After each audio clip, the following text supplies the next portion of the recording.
Okay, and 3, 2, 1, and go. Okay, welcome to the Opperman Report. I'm your host, Private Investigator Ed Opperman. This show is brought to you by... Okay. Okay. All right, I don't know what that was. Okay, but welcome to the Opperman Report. I'm your host, Private Investigator Ed Opperman. The show is brought to you by Audible.com. You go to audibletrial.com/Opperman Report. You go there, and you get a free audiobook. Tonight we are live on TalkStreamLive.com, PSN Radio, Wolf Spirit Radio, Talk Superstation, AwakeRadio.us, the whole Awake Radio family, which is AwakeRadio.us, AwakeRadio.uk, 1800 Online, Shizaz Radio, Just Us Radio, and Scottish Sovereigns on the Land. Okay. Then throughout the week, we're replayed on Para X Radio Saturday night, 7 p.m., Penny Entertainment on Blog Talk Radio Sunday mornings, 10 a.m., Firehorse Radio Wednesday nights, Late Night in the Midlands on Tuesday afternoons at 4 p.m., and High Point Radio both on AM and FM covering New Jersey, bit of New York, and Pennsylvania. Coming soon, we're going to be on twice a week on Cave Radio, broadcasting Northern Lights Radio, and FPRNradio.com will be playing our podcast. Now, tonight we have Dave McGowan, one of our most popular guests. One of my favorite guests, too. He's a lot of fun. He knows that one seems to be tuned into the same kind of stuff. So anybody that agrees with me, I love him. Okay, he's the author, of Program to Kill. He gets my sense of humor, which is very unusual. Weird Scenes Inside the Canyon. And what was that one about the understanding the F word? Yeah, understanding the F word. Okay, we're going to be with Dave in a second. Now, don't forget, we're a listener-sponsored show. You can help support the show by donating. You go to OppermanReport.com and look for the donate button.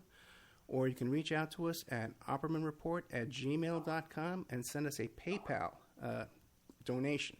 Okay, because we seriously need your donations. We have a lot of opportunities, a lot of shows that could be doing. We're really plugged in with people on the Jeffrey McDonald case, with Catherine McDonald. We're going to be talking to Jeff from prison. We're going to be talking to Alan Dershowitz and Barry Scheck on that case, and Cyril Wecht. And so we're really plugged into that case. I'm doing a show about Ted Gunderson, about with people he lived with. We're going to have a whole bunch of guests on that show. These are going to be taped, produced shows we want to put together, but we can't do this without money. So we need your funds. We need your donations. You can also sponsor the show if you want to place an ad on the show. So contact me at OppermanReport@gmail.com. We'll talk about placing an ad on the show. Okay, let's see what else here. Okay, coming up, we just did a show with Daniel Estelan about the Bilderbergers. It was a specially pre-recorded show. We're putting that together with an update from Reverend Pinckney. The update with Reverend Pinckney is available on my Spreaker channel. You can go there right now on Spreaker and check that out. He called us from prison today. We recorded that. We're putting that up. And next week we have a police officer from New York named Ike who does a crime scene tour in New York City, and we're going to be talking to him. Coming up this week, I'm going to be on Heart Attack, and Sunday morning, I'm going to be on The Ignorance Equation with Nick Katsouris. We're going to be talking about police brutality. But enough of that, because we got a really big guest, Dave McGowan. Dave, are you there? I am indeed. Dude, man, it's good to hear from you. Good to be here. I'm getting some, or I was getting some strange audio anomalies on my end here, but it seems to have cleared up now. I don't know if you guys are catching that on your end. Yeah, I had that at the beginning, too. That was really unusual. I don't know what it was, but I think we're cool now. Okay. So, now, Dave, we invited you on to talk about the Moon Landing Hoax. I know you've done a lot of research on it. I have indeed, yeah. I'm really curious to know, though, before we launch into that, given that, as a private investigator, I know you've worked a lot of criminal cases, probably, alongside both defense attorneys and prosecutors. And I'm just curious to know if you have followed at all the first couple of days of this Boston bombing fiasco of a trial and what your take is on that. Well, you know what? The only following I've done is I've read your post that you wrote today. outlining, Oh, really? yeah, outlining what you thought about it. And I think you're on target, man. It's one of the weirdest things I've ever seen. And you're right. I mean, I was just absolutely stunned that his defense attorney. Well, actually, not, because there's other examples of that in my writing. Other cases, similar cases that have been that it's also happened where the defense attorney leads off her opening statements by declaring her client guilty. I mean, she said, "Yeah, he did it," but he did it for a different reason than what the state says. Basically was her argument, and which is, I mean, there's very clear parallels there. I know I can't think of them offhand. Well, actually, one of them, the Boston Strangler case, where F. Lee Bailey basically went in and declared his client guilty when he hadn't even been charged with the crimes. So there's definite parallels, and what are the odds that this gal who's defending him also just happened to be on the defense team of Eric Rudolph and Buford Furo, the Jewish center shooter, and Jared Lee Lochner, the Arizona shooter, and Zacharias Moussaoui, or however you pronounce his name, and what are the odds that this same gal just seems to pop up all over the country at these high-profile, rather questionable, criminal trials, and the first thing she does is basically sell out her client and declare him guilty right off the bat, and the testimony is just extraordinary. I mean, it's these people are just blatantly perjuring themselves, and it could be so easily demonstrated, It's just unbelievable. You got this cop, just spinning this tale about how he was the one who found Crystal Campbell and put a jacket over her and stayed with her till midnight or some such thing, which is not only blatantly contradicts the photographic evidence, but contradicts the accounts that were given initially by the supposed first responders, who spun a completely different tale of her injuries and how they were treated. And this witness could be so easily impeached. All any defense attorney has to do is start flashing the photos, in sequence on the screen. It's all captured on film, how she was handled. And, I mean, all you got to do is put the pictures up there and say, could you please point out for the jury exactly where you are in these images, Show us where are you here where Crystal Campbell's body is, where exactly when did you put the jacket over her, and where are you in this picture of her body being wheeled out of the scene, it's so the guy is just blatantly lying, and it could be easily demonstrated by any defense attorney worth his salt that the guy is just blatantly perjuring himself, and yet and he's not the only one by any stretch of the imagination. As far as I can tell, every witness they've called is. I'm just wondering when's Carlos Arredondo is going to take the stand to spin some crazy tale of his, And yeah, it's unbelievable that something like that could be taking place in the America that we all know and love. It's extraordinary. This is the America we know. That's the problem. But if you would think, though, if there was ever a case where you could try and raise some reasonable doubt, this would be it, because there's all these it's all over the internet. There's all these contradictory photos and videos and fake blood, But I guess they can't go down that road. They must have made some kind of deal, because his uncle, you know what this guy's uncle, right? Ruslan? Uncle Russ, is that, or Ruslan, or whatever, Ruslan, something, whatever. I'm not sure exactly what his name. Yeah, Ruslan.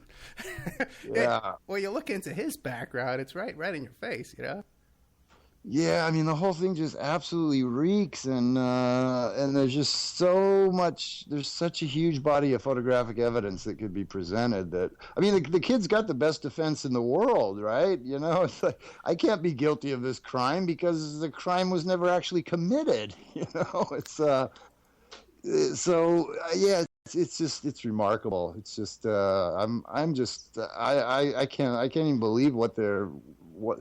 And the amazing thing is they're not even selling the same lies that they sold originally. You know, it's you got people in there spinning completely new versions of reality, which are, you know, like the original ones are contradicted by the photographic evidence, but just they seem to just be scripting this as they go along or something. It's remarkable, really. Yeah, because you know what? Because this kid, he has his mother and his aunt and stuff. They're out there trying to say, hey, nothing happened. It was a kid, my son's innocent. So he has supporters. But they must have made some kind of deal somewhere along the way that they're going down this road. It just makes no sense. Yeah, it's I don't know, it's quite a spectacle. And, you know, I mean, all the attorneys on both sides absolutely have to know that these witnesses are perjuring themselves. I mean, they brought in these two cops that were never even part of the narrative before, that show up nowhere in any of the pictures, and, you know, spinning these tales of being, you know, first responders on the scene and what they found and all that. And we're like,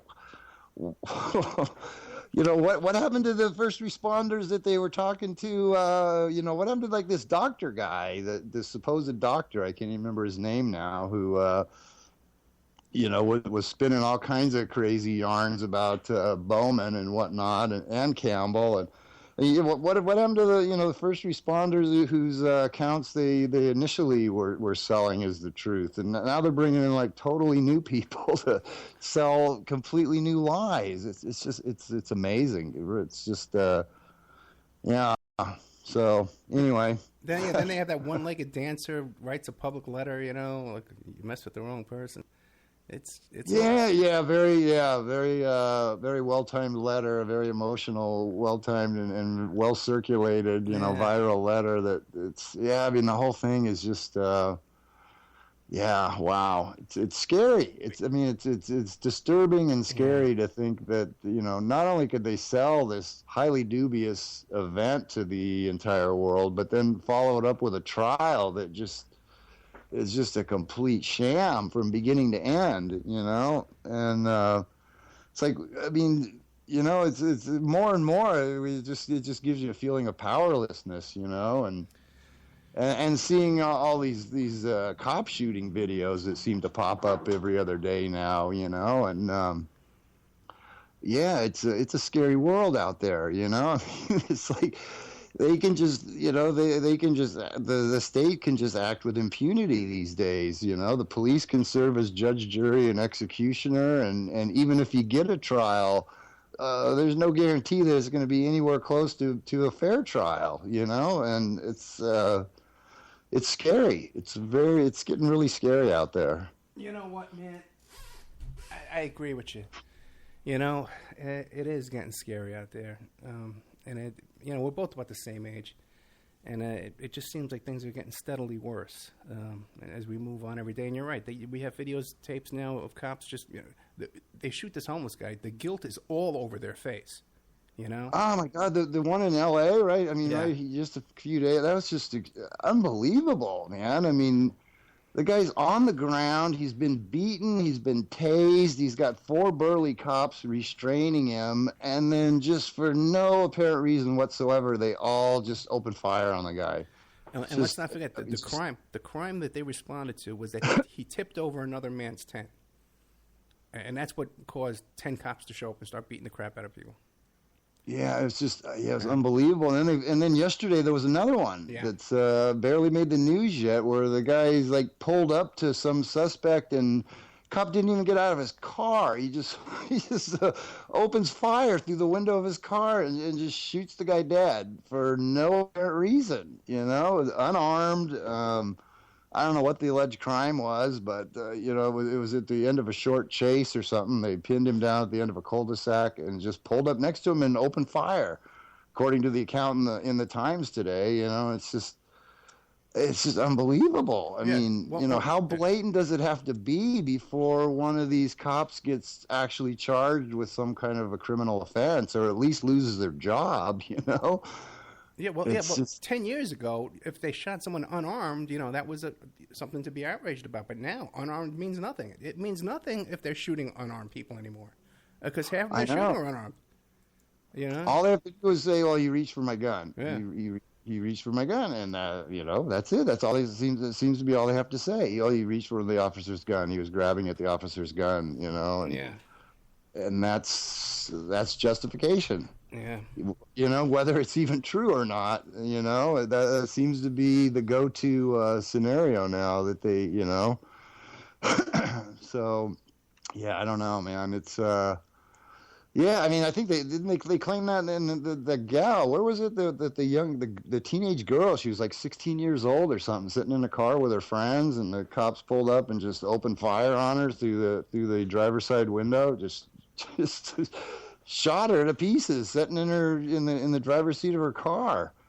And I think that on that one they claimed that she was going for the gun, which was like contradicted by the circumstances and by the witnesses. But that seems to be all they have to say, and it all gets swept under the rug. The people will get out there and protest for a week or so, and then something else happens and everyone moves on.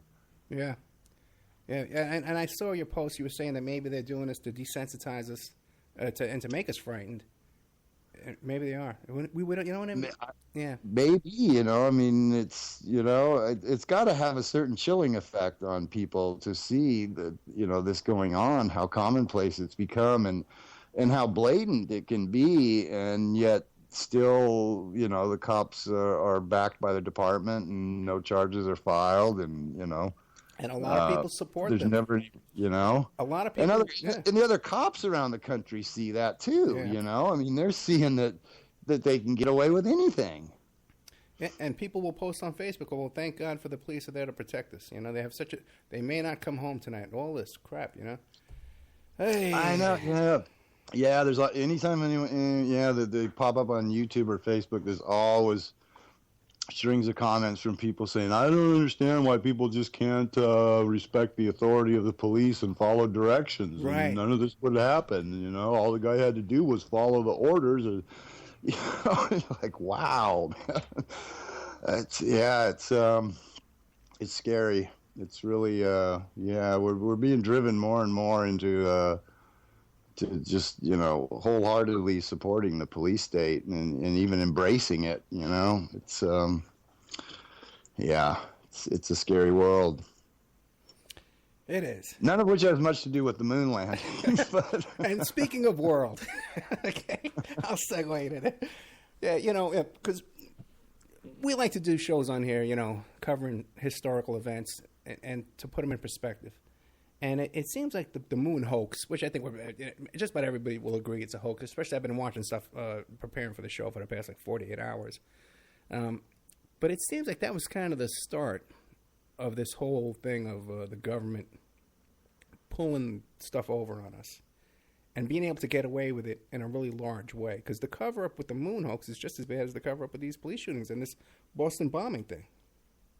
yeah, it is pretty extraordinary that they were able to pull such a massive hoax, at such an early stage, technologically speaking. We were pretty primitive back in the 60s, and just with the use of 1960s technology to be able to successfully pull that off, and then to keep it in place for 45, 46 years later, to still keep that propped up there is pretty extraordinary, and that had to be emboldening to a large extent, Right. to realize that they could pull off such a massive hoax, and that wasn't even all that well constructed, and yet I mean, it really speaks to the power of the media and the power of voices of authority and people's willingness to want to to believe that that they're not being lied to, and that They want to believe in heroes. They want to have heroes. They want to believe we're the good guys, the Russians are the bad guys. And meanwhile, NASA was run by a bunch of Nazis, and Jack Parsons, this Satan-worshipping occultist. But people don't want to believe that either. Oh, forget it. Of course they want to keep their sanitized view of America, and and this great accomplishment that we made in the 60s, which is just one of many great accomplishments, and people want to believe, I mean, we're indoctrinated from birth to believe that we live in this exceptional society that's just, light years beyond any other civilization that has ever existed. We're just better in every way, and people want to believe that, they really want to believe that we are the special ones, and that our leaders mean well, and that the media and academia and the legal community and everyone else isn't just blatantly lying to them.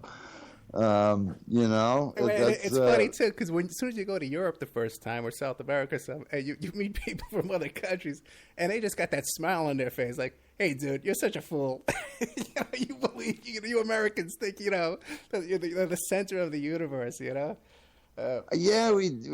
think that we're the most well informed because we honestly believe that we have the freest, the most independent media apparatus that's ever existed, and we routinely demonize, the media in countries that are in opposition to us, and praise our own.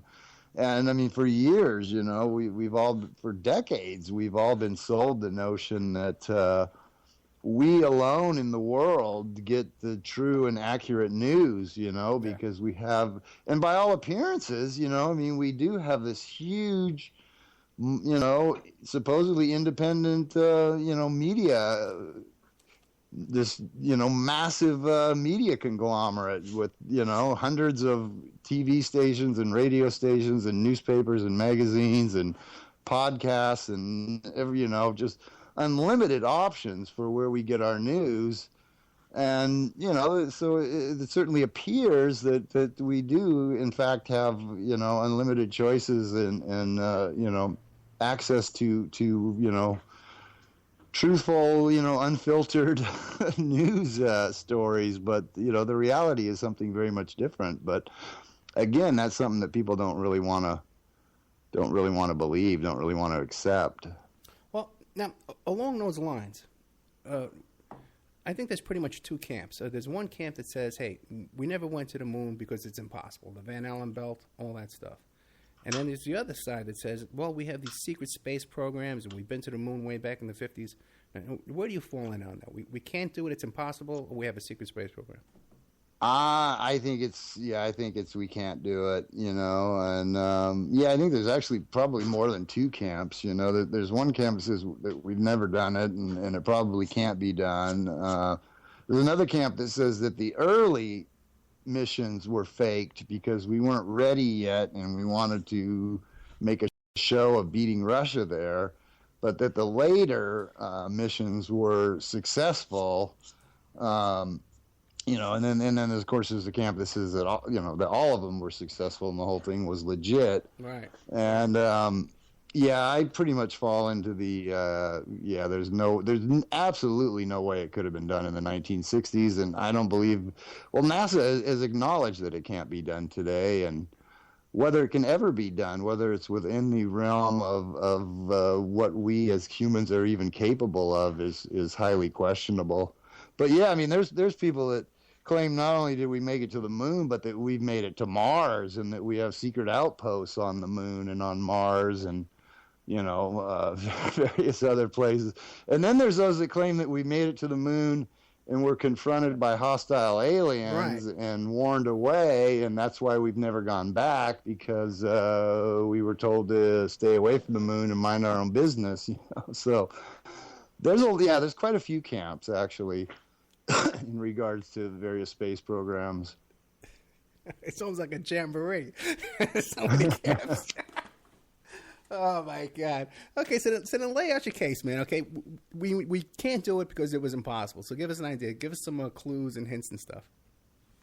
Well, one of the most amazing things about it to me is that if you really read between the lines of various NASA press releases and releases from their various contractors, they've basically acknowledged numerous times that we that we haven't been to the moon. Not in so many words, but they'll talk about a return mission and what it will require. And, at various times they have said that, before we can, quote unquote, go back to the moon, we have to develop a new spacesuit material, because none of the materials that we currently have would withstand the environmental extremes on the moon, the temperature fluctuations and whatnot. And, yet supposedly we had a material that worked perfectly fine in 1969, so there's a huge, there's a huge problem there. Yeah, you're right, because the temperature, the heat on the moon gets up to 250 degrees, which is boiling water. We don't have any suits on Earth we can put on and jump in boiling water. We don't have them.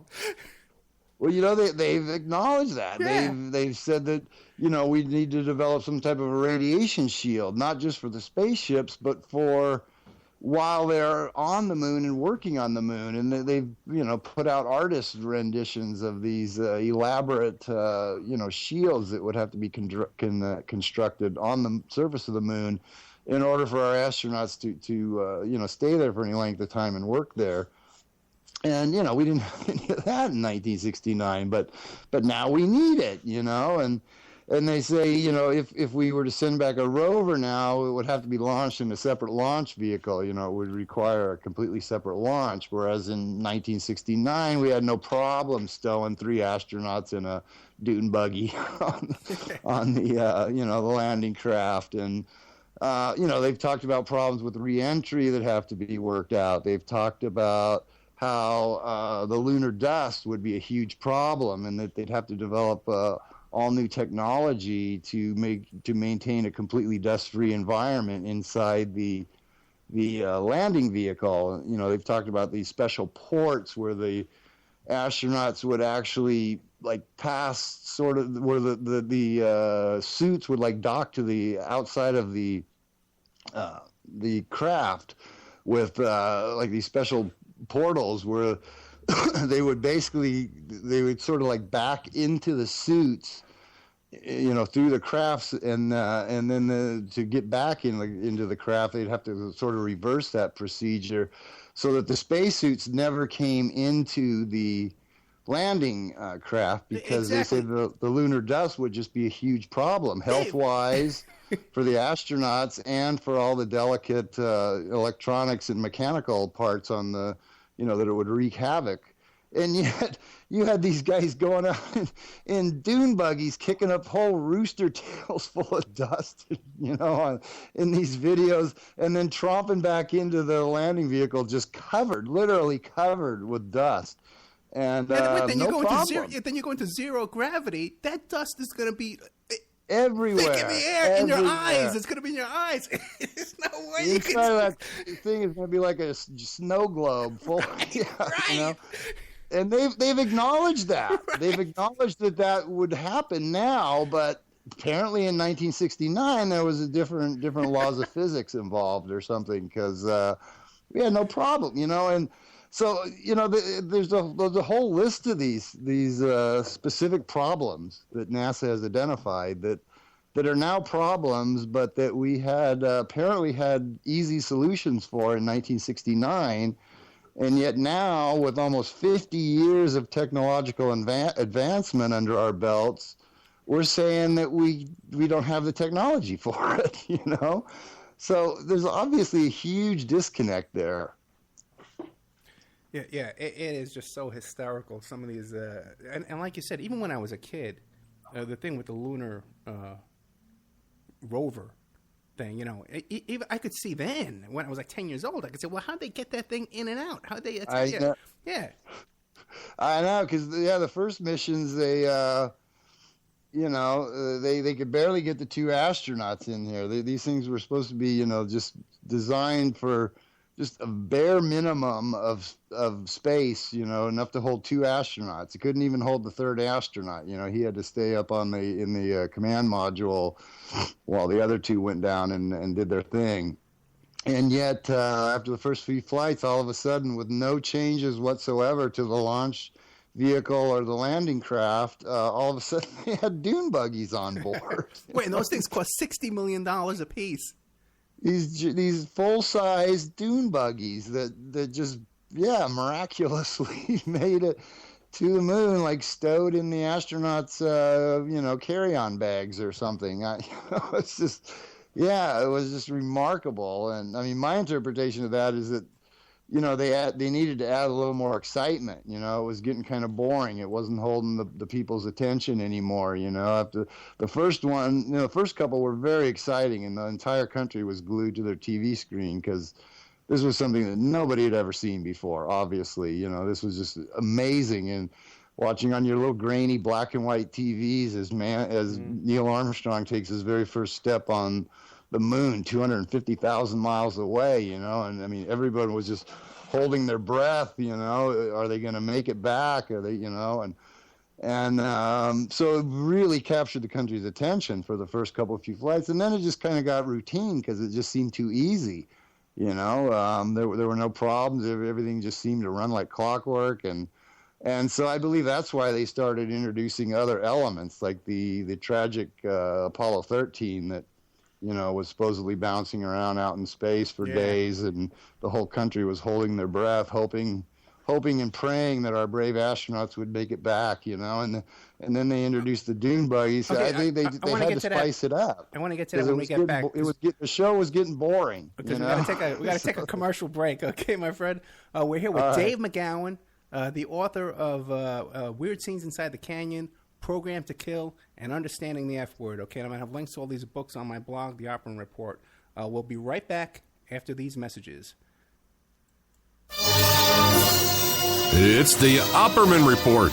Join digital forensic investigator and PI Ed Opperman for an in-depth discussion of conspiracy theories, strategy of New World Order resistance, high-profile court cases in the news, and interviews with expert guests and authors on these topics and more. It's the Opperman Report.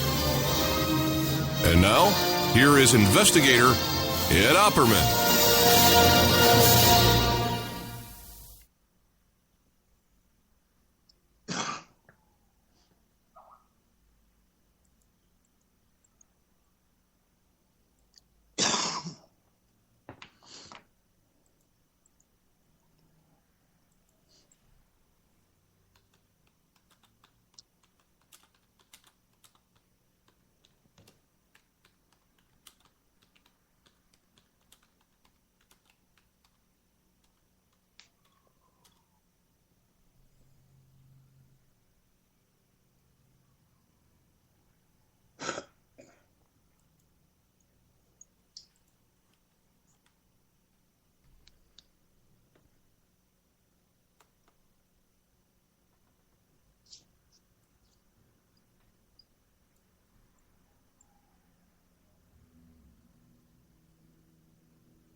Coming up on 1 minute.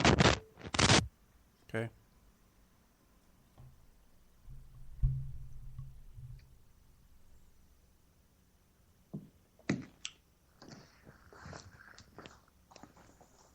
Got PSN now.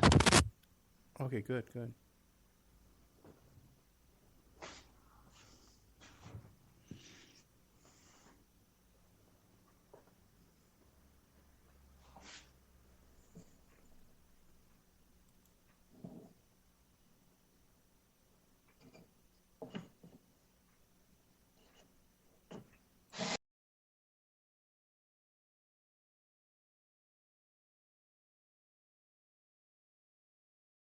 Two, one, and go.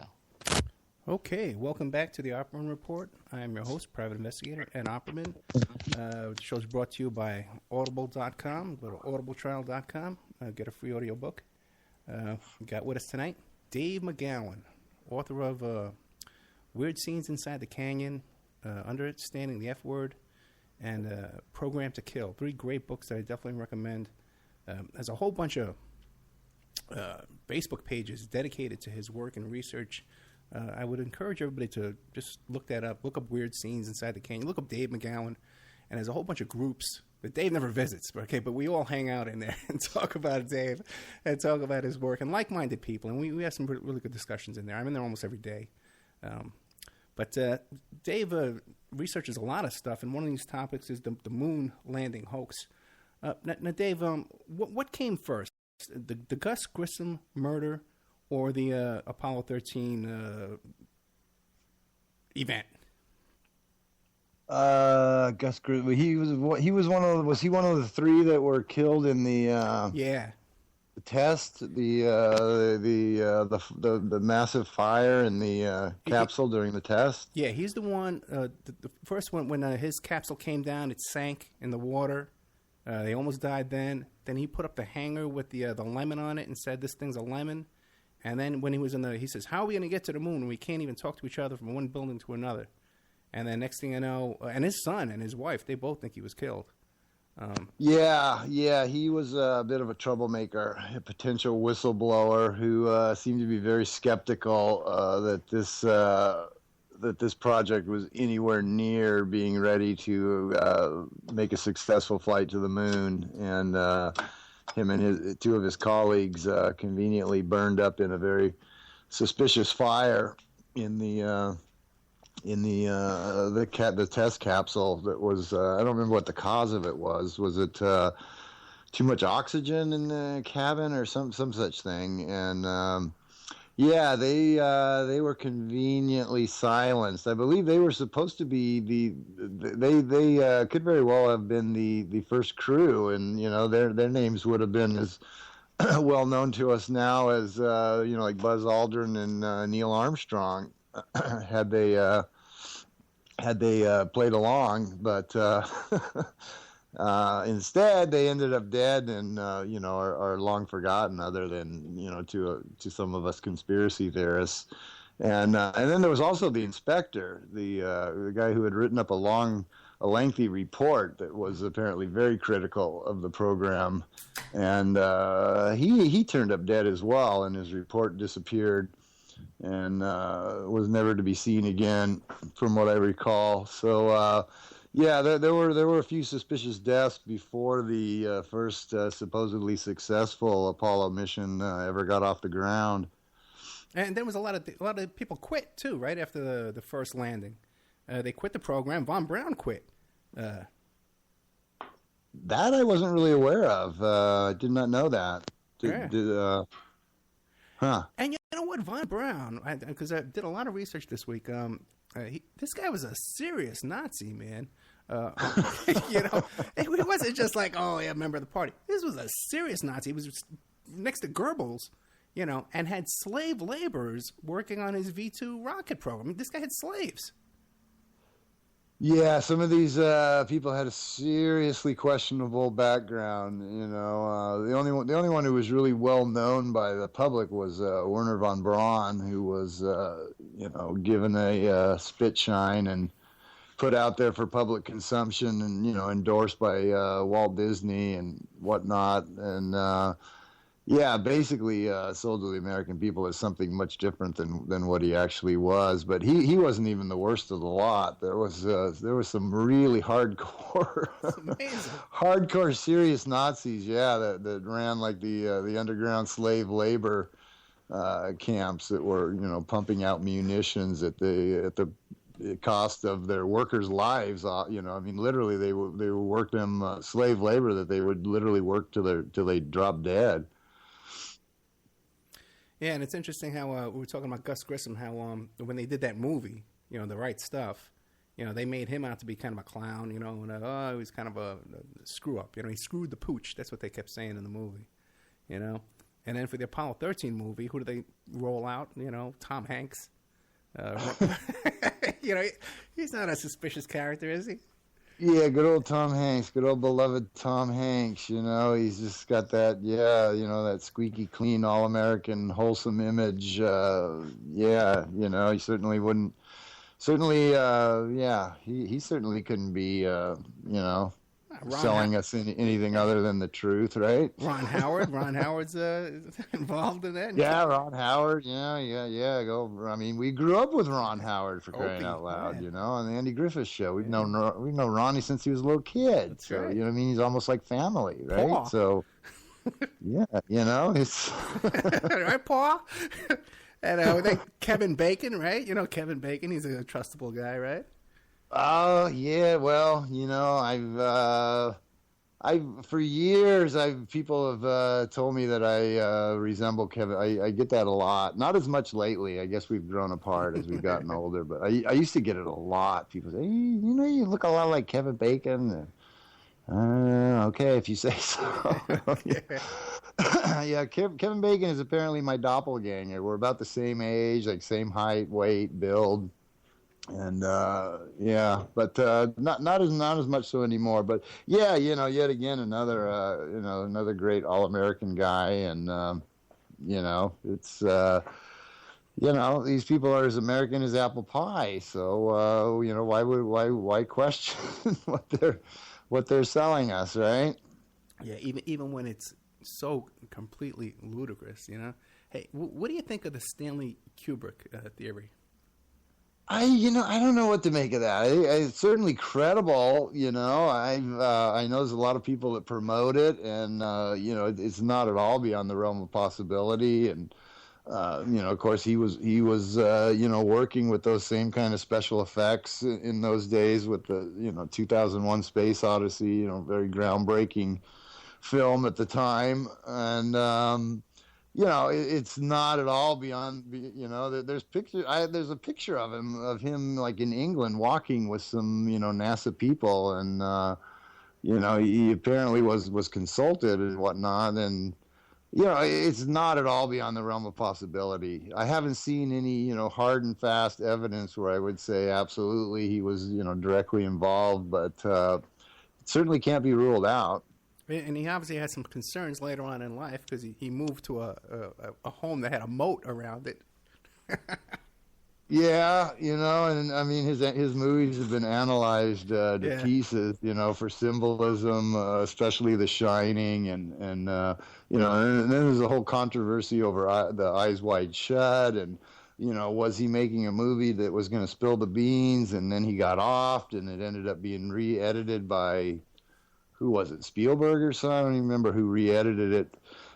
So the version, that we got theatrically was not, not necessarily the version that Kubrick had envisioned, and so there's been endless theorizing about that one, and and then there's the fact that NASA gave him like some special lens to use for what was the Barry Lyndon film or something, some very, very expensive rare lens that he got on loan, and there's been various people who've theorized that was in part a payback for services rendered to NASA. So there's definitely tangential evidence, and it's quite possible. And it seems like he's the one too that planted the notion in our mind that when astronauts are walking around in space, that they walk around in slow motion. Yeah, well, yeah, to some degree. You know, Because yeah. stop and think. Why would they be in slow motion in space? Wouldn't they be faster? I would think so. I Yeah. mean, with zero grade, you know, I mean, you should, yeah, I mean, you zipping should be able around. to jump higher, run faster, you know, I mean, yeah, I would think, you know, but hey, There's no logical explanation why You know? they walk in slow motion in space. It's not underwater. yeah, I know. Yeah, I mean, where's the resistance coming from? There's no atmosphere. There's very little gravity. So what is the resistance that's slowing their movements? You know, Makes no sense. it doesn't make sense. But, Until you saw 2001. You know, I mean, Then it makes I'm not a sense. physicist or you know, whatever. So maybe there's some logical scientific explanation for it, but not that I've seen or heard. It just seems to be just accepted that that's the way it should be. I know. Hey, are you familiar with the whole story about how they beamed the signals to Australia first and then to the United States? Yeah, Do you know about the Coke bottle? which is pretty remarkable.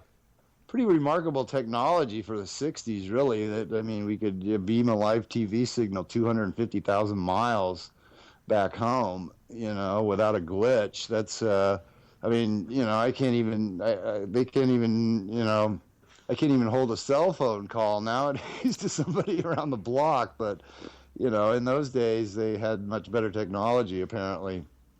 So, but yeah, it was the Coke bottle.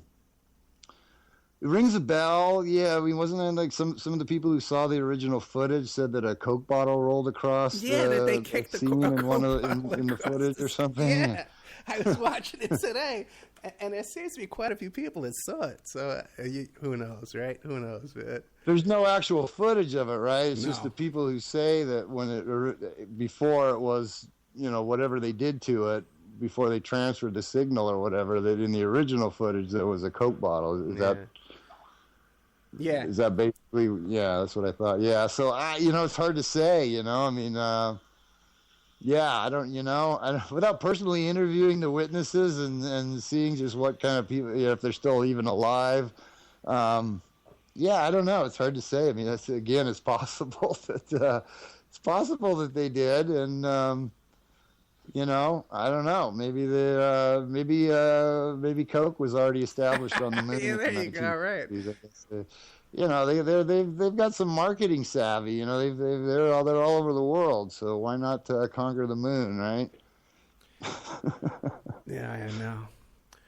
Oh, hey, what about you must have seen the movie Capricorn 1, right? With OJ, Yeah. where that's where yeah, it's been a long time. That's where they like fake a mission to Mars. Is that what it is? It was supposed to be the moon, but they changed it to Mars. Oh, really? Yeah, for the movie they changed it to Mars. And but that's the same, it's the same story, you know? Yeah, isn't there? There's also a scene in like one of the James Bond films. Is that a sequence where they chase the guy through a set where they're filming a fake moonwalk or something like that? Which, Yes, in Diamonds Are Forever. Okay? is that where it is? Yeah. That's another one that people have pointed out as being, you know, a tip of the hat to the, you know, basically the powers that be saying, yeah, we faked it, so what? What are you going to do about it? Wait a second. You're right. And that's funny, too, because when James Bond, Sean Connery it is, you know, when he's making his escape through this lunar set, the astronauts are trying to stop him, but they're going in slow motion while he's going at normal speed. That one I've never actually seen. I'm not a huge James Bond fan, but I'd probably watch it sometime just for that scene. Is it the beginning of the movie? I don't know. Yeah. I just caught it on YouTube today when I was watching all the videos about but it is hysterical with the because it's an Area 51. Obviously, they talk about like a base in the middle of Nevada, and the astronauts were here in Las Vegas. They were here. They were at UNLV. They were here for a long time. So there's definitely possibilities that this was filmed in Nevada at Area 51. Yeah, people ask me all the time, where do you think these were it was actually filmed at? I'm like, who knows? I mean, you know, it's could be, you know, any nondescript remote location. You know, I mean, there's plenty to choose from. You know, who knows? But you know, yeah, that's certainly one possibility that's been mentioned frequently, is that it was filmed on or around Area 51, which is obviously a very tightly controlled base where not likely that any prying eyes would see what was going on. So, you know, definitely a possibility. Yeah, especially at the time, because no one knew about Area 51 back in those days. And it would be inconceivable to even drive out there or travel out in that direction. There would be just no reason to, yeah. So, yeah, it's quite possible. So now, one thing, though, that the skeptics to this topic they always bring up is that laser thing. That they said, well, no, we know it's there because you can go to Texas, and they do it all the time. They shoot this laser against this reflector they left on the moon, and it comes back. And even these astronauts bring it up all the time, too. So what do you think about that? Well, there's several possibilities. You know, there were reports out even before the Apollo landings that they were doing these same types of things with no devices on the moon. That the surface of the moon itself was reflective enough that they could do what they're doing, which is basically like get a precise measurement, I believe it is, from here to the moon based on how much time the signal takes to bounce back or whatever it is. So, you know, one possibility is that there never have been any reflectors there, and they're just bouncing off of, various natural features of the surface of the moon itself. Another possibility is that they were placed there remotely by unmanned craft. Russia claimed to have placed several of them robotically back in that era. So, it's possible that, because I've never said that unmanned craft can't get to the moon. I just don't think that it's it's humanly possible to get there, but certainly probably possible to get spacecraft there. So they could have been placed robotically. So that's another possibility. I question whether that we even had the technology to do that back in those days. I mean, these were tiny little targets, like the size of like a computer monitor or something, Right. They were placed 250,000 miles away. I don't know if people really understand how, what kind of distance that is that we're talking between here and the moon. And if you're a photographer, if you've ever used a really long telephoto lens, or if you're a hunter that's used a scope, that even from relatively short distances, even a tiny little bit of motion will completely throw off, what you're viewing. It doesn't take much at all, and the farther away it is, of course, the more that's amplified. And I really find it very hard to believe that in the 1960s we had lasers or whatever that were accurate enough and stationary enough that could be, kept still enough, basically, to focus on a target that tiny, that far away. That just seems... I don't know. It just seems very, very hard for me to believe. So I'm inclined to believe that they're just basically bouncing it off of the surface of the moon itself, because I don't know that we have that. I mean, that would require a degree of accuracy that's just pretty astonishing, really. Yeah, because back then we didn't even have fax machines, we didn't have email, we didn't have cordless drills. People, the kids today don't understand that. If I try to tell my kid that, she doesn't understand. A pocket calculator that just like added, subtracted, multiplied, and divided was, a valuable commodity. That, it just, I mean, people, the technology. We had big, heavy rotary telephones. Yeah, my dad was an accountant. He had an adding machine. That was this big. It was on a stand. This big giant thing. The size of I can't even think what, like a vacuum cleaner. we had TVs with 13 channels and no remote control, you know? Right. There was no remote control back in those days. And no VCRs, let alone DVRs, you know? I mean, the technology back then, it was, you know, I mean, it was like the dark ages compared to now. And you see how quickly this technology accelerates, you know, once something's been developed, you know. I mean, we went from cell phones to these incredibly, you know, these big clunky original, you know, mobile car phones to these, you know, smartphones now that just are just amazing. I mean, just technological marvels, right? That not only serve as a phone, but as, you know, anything else you want it to be, you know, an adding machine, a still camera, a video camera, a TV, a radio, you know, I mean, just infinite. It serves infinite functions now. And I mean, it hasn't taken that long to travel that arc, you know. So, I mean, in the realm of space travel, you look at, you know, the Apollo, and 45 years have passed, and, you know, I mean, we should have technology that should make it just a piece of cake to get to the moon and back, you know. Yeah, but nowadays, I mean, it should be something that consumer, that just you know, rank and file people could do. You know, I mean, they say that they've said that over the years, you know, they were saying way back in like the 80s that the onboard computers on the Apollo flights had less computing power than a Sony Walkman, you know? Right. And a Sony Walkman has like a millionth, you know, the computing power of the phone that I'm holding in my hand right now, you know? So I'm holding more technology in my hand by far than what supposedly sent our astronauts successly all the way to the moon and back multiple times. So yeah, I mean, it just doesn't add up. It really the whole thing just doesn't really seem to add up. Yeah, even the space shuttle with all its boosters and all that stuff. I got feedback. Who am I getting it from? You, Dave? Okay. I don't know, you were cutting out a little bit. Okay, yeah, I was getting some feedback. Okay, even the space shuttle with all its boosters and all its rockets and stuff like that has never gotten higher than 400 miles.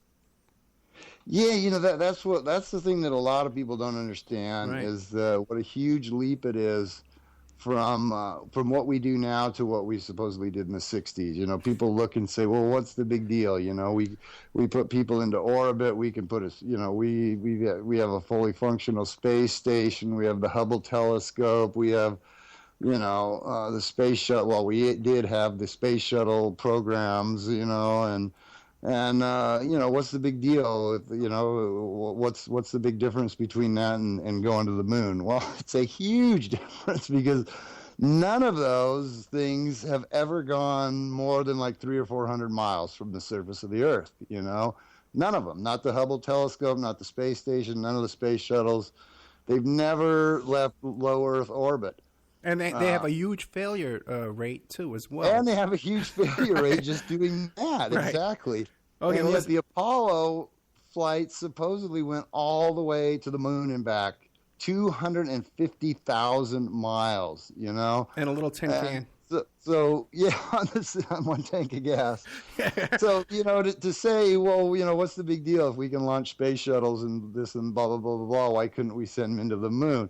It's like saying, you know, if I can walk around the block, why can't I walk around the world? Right. I mean, it's literally I mean, it's exponentially more difficult than anything that we've done since. By far. I mean, just by leaps and bounds. Nothing we have done comes anywhere close, technologically speaking, to what we accomplished in 1969. Amazing. Okay, we have a hard break coming up now. We have a nice 5-minute commercial. We'll be right back with more with Dave McGowan, author of Weird Scenes Inside the Canyon, Understanding the F Word, and Program to Kill. But we'll be right back after this break. If you're looking for essential oils, stop by and check out Essentially Tammy on Facebook. She is Young Living Essential Oils Independent Distributor. These 100% therapeutic grade oils help support the body's natural functions. You can click on her website posted on Essentially Tammy, that's T-A-M-I, to see the current deals and check out the benefits of oils such as frankincense, joy, valor, lemon, thieves, panaway, and many more. Email Jocko Tammy, that's Jocatami @yahoo.com, or call 352-239-8546. That's 352-239-8546.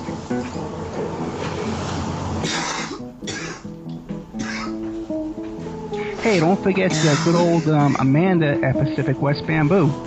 Pacific West Bamboo, 503-839-8126. You can reach her at demroots@oppermail.com. Pacific West Bamboo, your number one source for timber, construction, and craft-grade bamboo poles, plants, products, and more. They specialize in eco-friendly reclaimed wood products for the home and garden. They're located in Portland, Oregon, servicing the Northwest for over 10 years. They can be reached at 503-839-8126. Her Facebook page is Pacific West Bamboo. They can and do ship nationwide, and they're currently getting a new line of bamboo flooring, veneers, and laminates made from Guadawa bamboo, one of the world's strongest bamboos, grown and produced and manufactured in Central America using only economically and environmentally friendly practices and standards.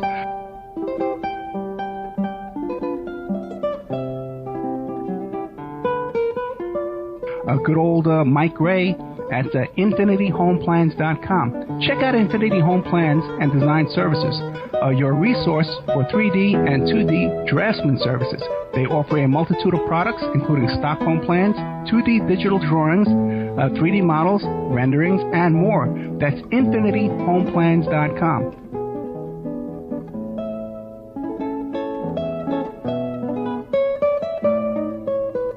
Hey, don't forget emailrevealer.com. That's my website, emailrevealer.com. And we offer all different kinds of services.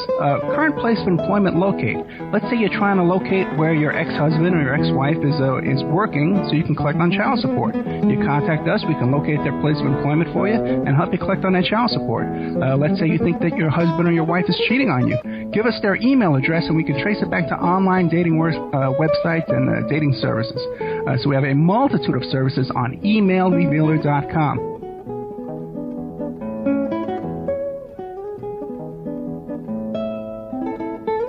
Hey, don't forget the New World Mexican Women. Okay, now you just Google New World Mexican Women. You can find their book where they first describe their love letters to their men and their sons and their uncles and their brothers who have traveled from South America to North America to work as migrant workers. But the women down in this town there in Guerrero, Mexico, they want their men to come back. So they've written these beautiful love letters and they've put them all in this beautiful coffee table book. First, the letters are written in Spanish, handwritten. You can see pictures of the people writing the books. And then it comes on after that, and it's typewritten in English. And then also, too, the second half of the book is teaching you how to make authentic Mexican jewelry from these New World Mexican women. You can find their book on lulu.com. It's only $19, or you can download the digital edition for free. That's New World Mexican Women, and it's a two-part book where first part is the love letters, and the second part is the making the handmade jewelry, the authentic Mexican jewelry. But you can also contact them, too, as well, if you want to get a deal on wholesale jewelry from Mexico, from these women.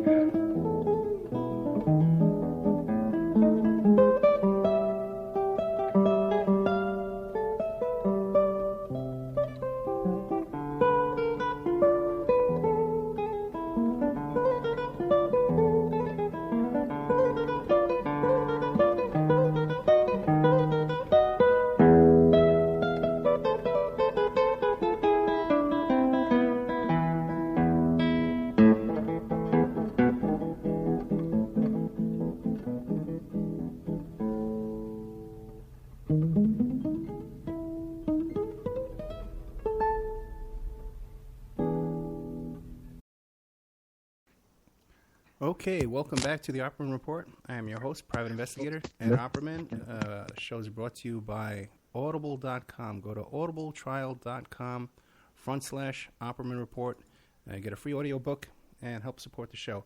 And don't forget, too, we really need sponsors. We really need donations to keep the show running. You can go to OppermanReport.com. We're listener-sponsored. We survive on your support.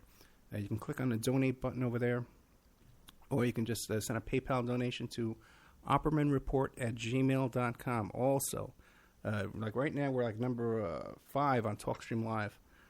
We're ahead of Sean Hannity. We're beating Hannity. We're right behind Glenn Beck. We're right behind Michael Savage. So if you want to place an ad on here, a lot of people will hear your ad. Plus, it goes on YouTube and Spreaker and iHeartRadio forever. You know, but by the end of this year, we'll have over 1 million hits views on YouTube.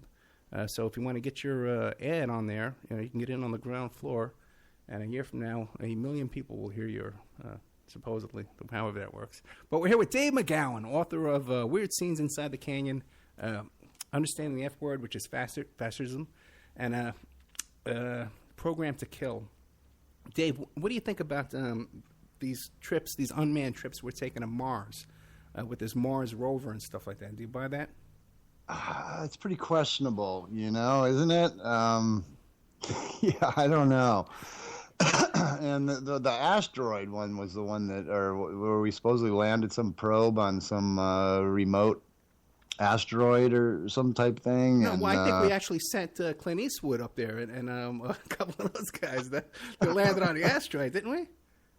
Yeah, I believe so. Yeah.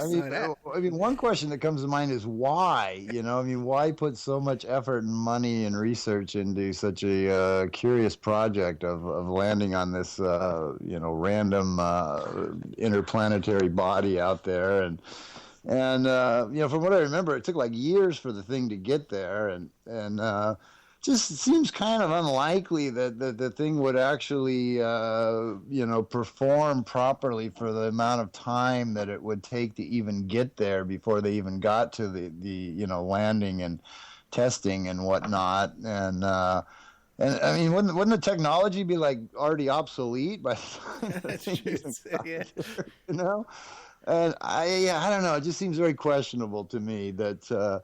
We can't build anything here, that stays here on Earth that operates properly for that amount of time. So what are the odds that we can launch it into space, into this largely unknown environment with no means of, doing any maintenance or repairs, and expect that years later the thing's still going to be performing properly? It's very questionable in my mind anyway.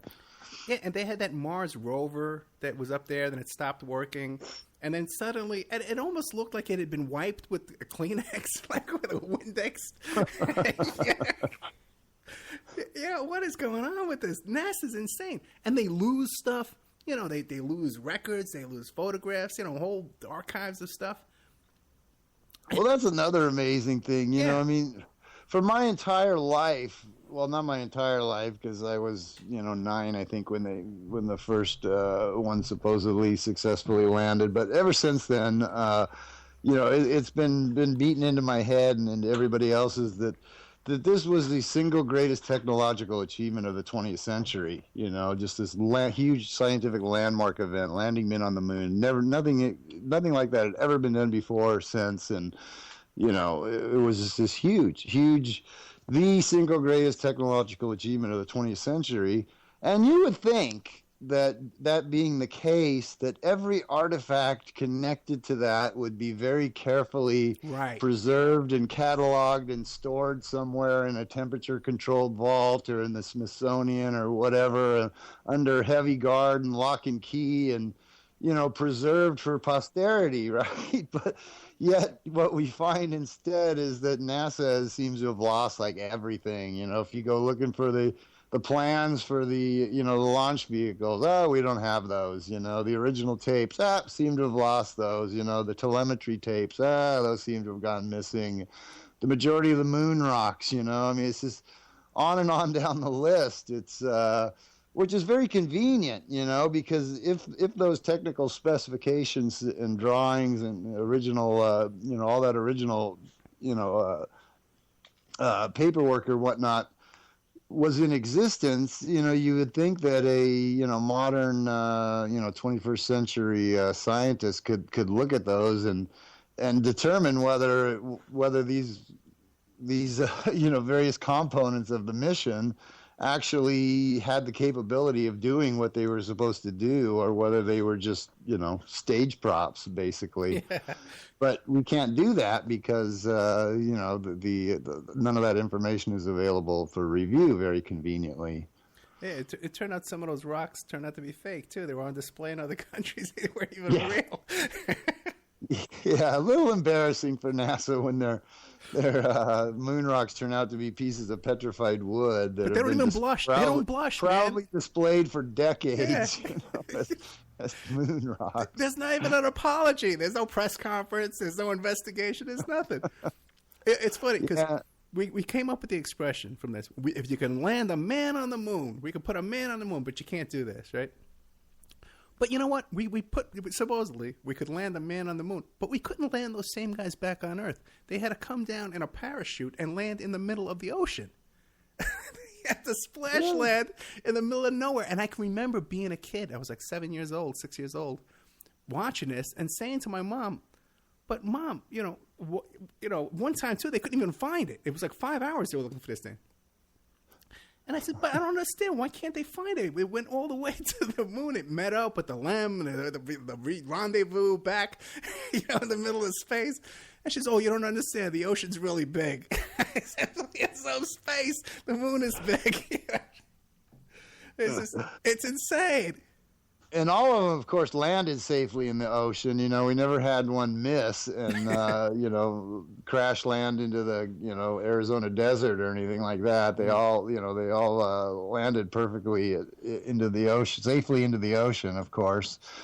The safety record is just phenomenal, compared to what we have today. But there were all kinds of amazing, technological achievements. We created this multi-stage rocket that could, shed parts as it went along, and there were a lot of huge supposed, major milestones, major firsts that had never been done before, performing a docking maneuver in lunar orbit, and landing on the surface of the moon, taking back off from the surface of the moon, somehow rendezvousing with the command module and performing this docking maneuver in lunar orbit. Nothing remotely like that had ever been done before or since. Right. It's never been done since.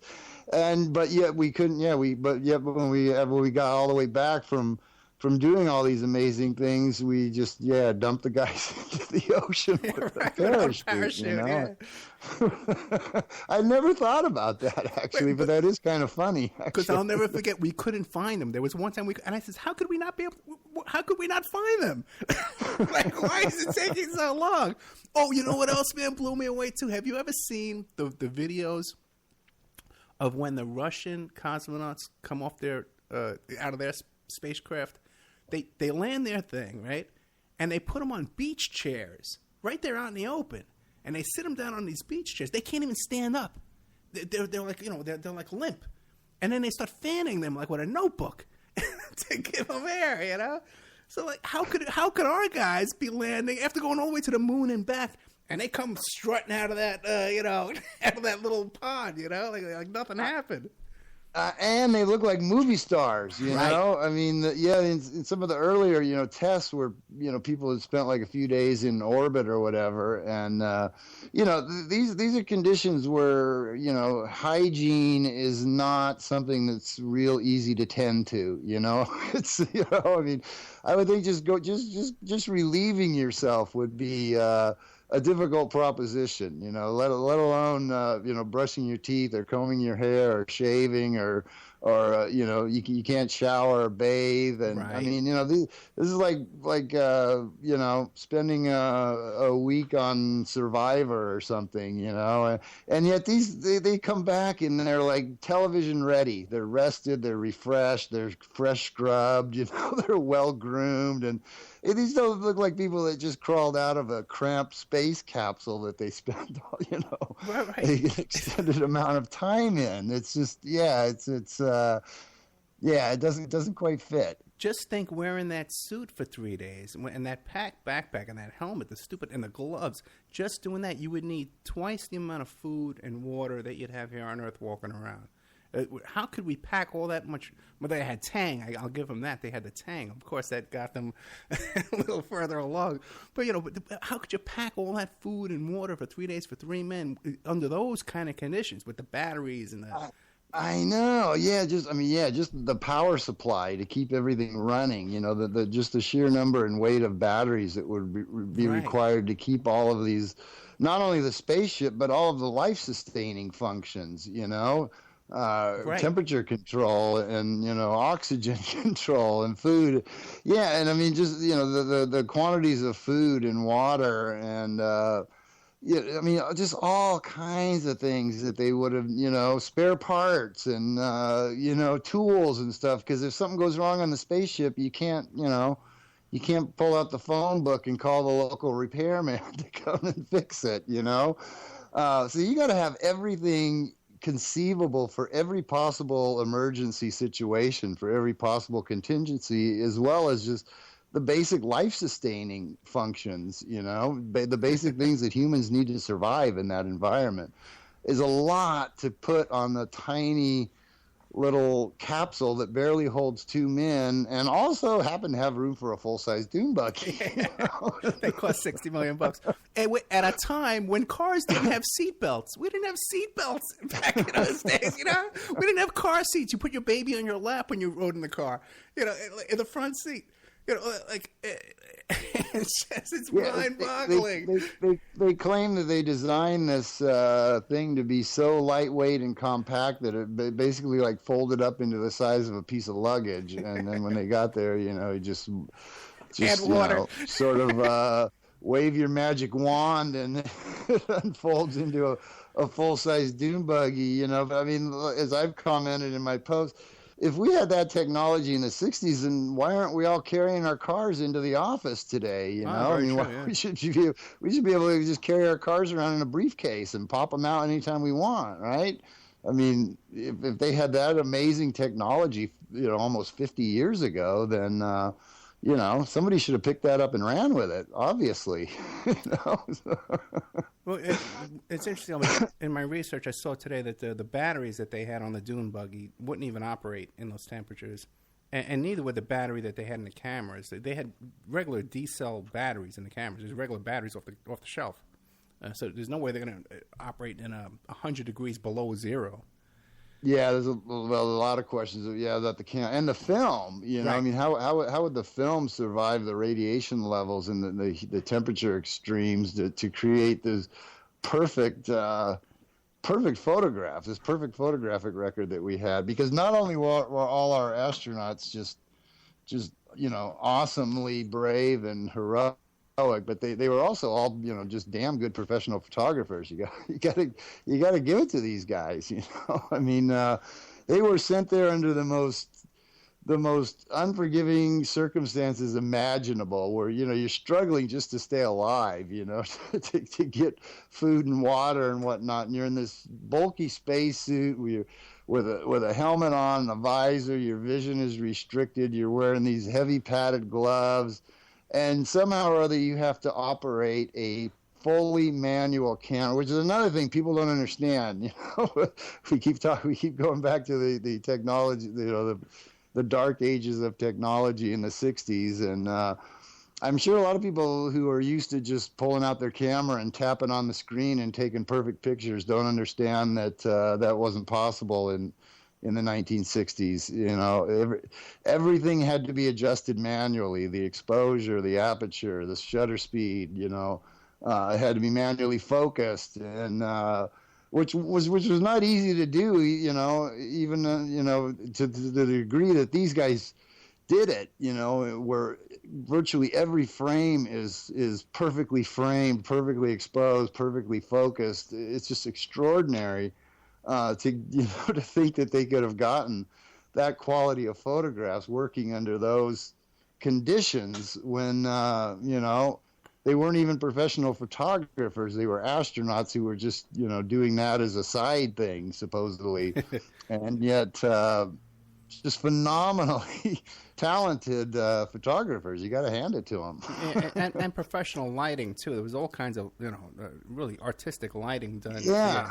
And the cameras, of course, function perfectly under those extreme, environmental conditions. And the film also performed marvelously well. So, it's. Well, they make the radiation film badge dosimeters that you wear when you work around X-ray machines and stuff like that. They make that out of film because film is so sensitive to radiation that you can measure it on this film. So that there's no way going through the Van Allen belt and then being on with no atmosphere on the moon, all this kind of craziness, that this film would not be damaged along the way. These pictures would not have made it to the cover of Time magazine under any circumstances. It's just exactly. I mean, I'm an avid but very amateur photographer who eventually sold out and switched over to digital. But for years I shot everything on film, and when I would travel, I would take just like 20 rolls of film with me. Because you didn't have a little memory card. You could just take unlimited pictures of everything you see. So, but I can remember every time I would go through an airport security thing, I would hand I would take my film out of my bag and hand it to the attendant to hand check, because I did not want it going through the X-ray machines because it could damage your film. It could ruin your exposures, especially with higher speed film. And it's very, very, very sensitive. Film stock, 35 millimeter film stock is very, very sensitive to radiation, and yet, performed fantastically. Yeah, so many people. As did all the other technology. I mean, everything performed flawlessly. I mean, everything. I don't remember, other than Apollo 13.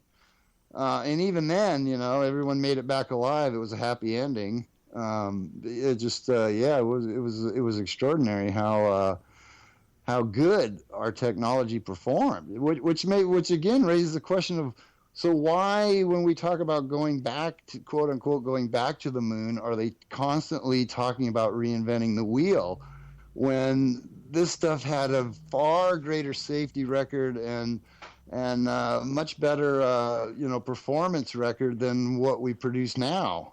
We can't build a space shuttle now that doesn't, doesn't kill a bunch of people every now and then. But back then we could. So why reinvent the wheel when what we already had was actually better? What do you make of all these? Like the way they name these missions, like Apollo, and like these, what I'm talking about? To some degree, yeah. I mean, I don't know where the Apollo name specifically came from. But they all seem to be named like that, the Greek gods and all kinds of, Gemini, Gemini, and what was the other one? Copernicus, I think. You know what I mean? It's like, what's going on? Like, Richard Hogan has all those theories about what do you think of Richard Hogan and all those theories? I'm not that familiar. Is he the guy that claims that there's alien structures? Yeah, he says and that they can be discerned in some of the pictures, like the outlines of like alien bases or towers or some glass domes and whatnot. Remains of glass structures on the moon. Yeah. Yeah, I'm very skeptical of that. I don't know.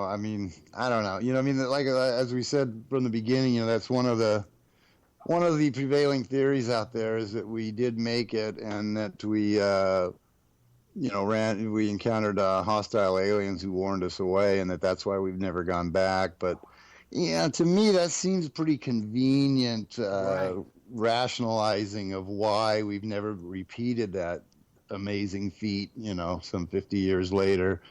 I'm not inclined to buy into that, but I don't know. What do you think? Well, because it establishes the theory that we went there, Yeah, I mean, the base, at the root of the theory is acknowledgement that, we did go there. So, in essence, it ends up supporting the government story. I mean, it throws in Right. the alien angle, but you know, I think the government is actively encouraged belief in alien life and UFOs for a very long time anyway. So, But it also seems to me that if you can see, because his photograph, he does some kind of a contrast analyzation with his photographs. If you can see structures and that kind of stuff, it would seem it would be like scaffolding and parts of the lighting and stuff that would reflect. yeah, they have lighting tower, camouflage Right. light towers and stuff like that. Yeah, Because if you've ever been on a TV set, they got scaffold, they got stuff all over the fake place. backdrops. You know, I Right. mean, people say, where was this filmed? Well, you may never be able to identify where it was filmed because the backdrops may have been just, a sheet, a screen of, a very primitive. I mean, nowadays they would do it with, like green screen or whatever it is technology, but back in those days it was as simple as, hanging up a fake backdrop in the Right. scene, So, there may be no place in the world that matches, the geological features that, you can see in the videos because it may have all just been fake backgrounds. And what he's identifying, could be structures, holding lighting or holding the backgrounds and, that sort of thing, artifacts of the production, so to speak. It seems like a lot of the still photography is miniatures as well. Because some of it, the scale to the, it's miniature because the scale to the background. They use the same mountains in the background over and over, and then but everything in the foreground just moved around. And guys who are real serious photographers have done a lot of real serious research on this. We're getting down to the last half hour. You know what? If you want to take some phone calls, you can call in at 702-605-4894, or you can Skype me at ed.opperman on Skype if you have questions for Dave McGowan. I know everybody complains that they always want to ask Dave questions. So tonight you have that opportunity. Let me see my notes here. It's so funny, though. This whole thing is just such a crazy story. Hey.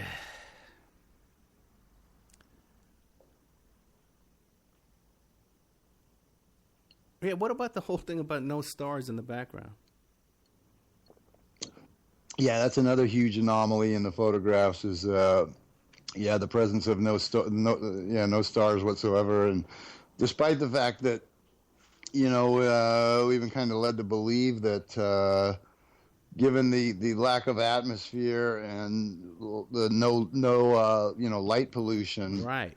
that they should have been presented with a, the most dazzling, light show imaginable, well beyond anything we can get here on Earth. There are places here like up on the top of like Mount Haleakala or something in Maui where you can just get dazzling starscapes because you're up high, the atmosphere is thin, there's no light pollution, but nothing compared to what they would have experienced on the moon. And it should have just been an absolutely dazzling show, and yet they forgot to bring a telescope. They never brought a telescope out.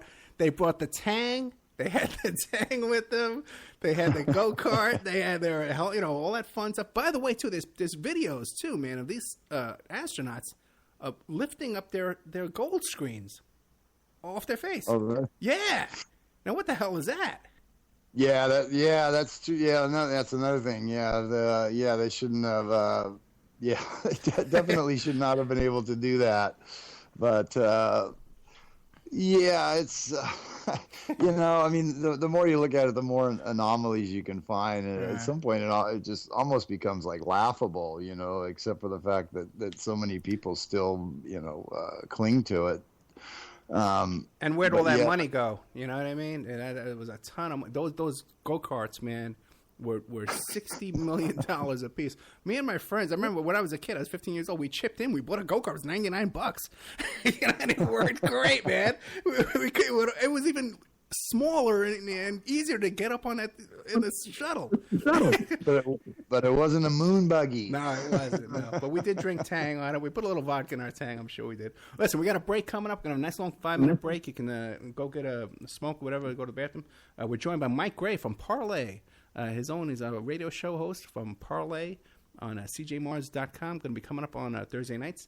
So we'll be right back after this message with more of Dave McGowan, the Moon Landing, Boston bombing, all different kind of topics. And he's the author of Weird Scenes Inside the Canyon, Understanding the F Word, Fascism, we got to understand, and also to Program to Kill. So we'll be right back after these messages.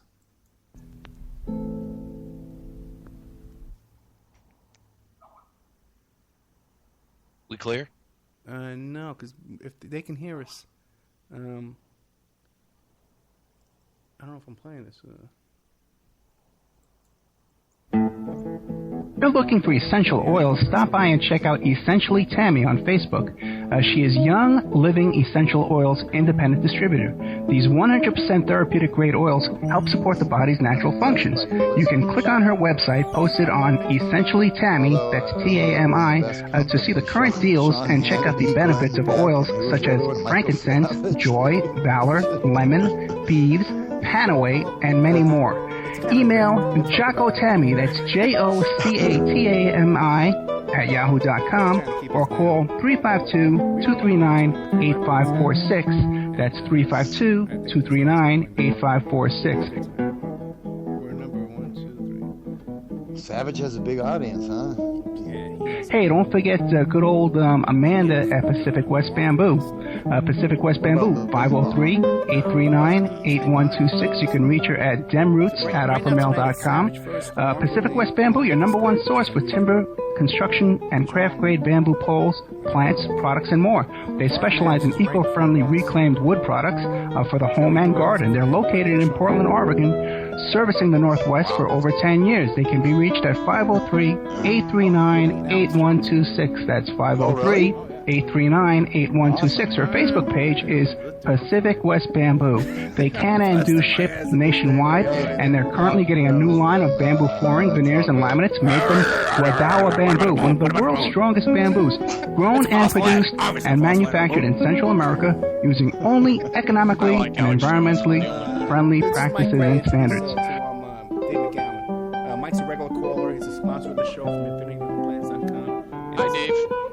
Hey, how you doing? Good old Mike Ray at InfinityHomePlans.com. Check out Infinity Home Plans and Design Services, your resource for 3D and 2D draftsman services. They offer a multitude of products, including stock home plans, 2D digital drawings, 3D models, renderings, and more.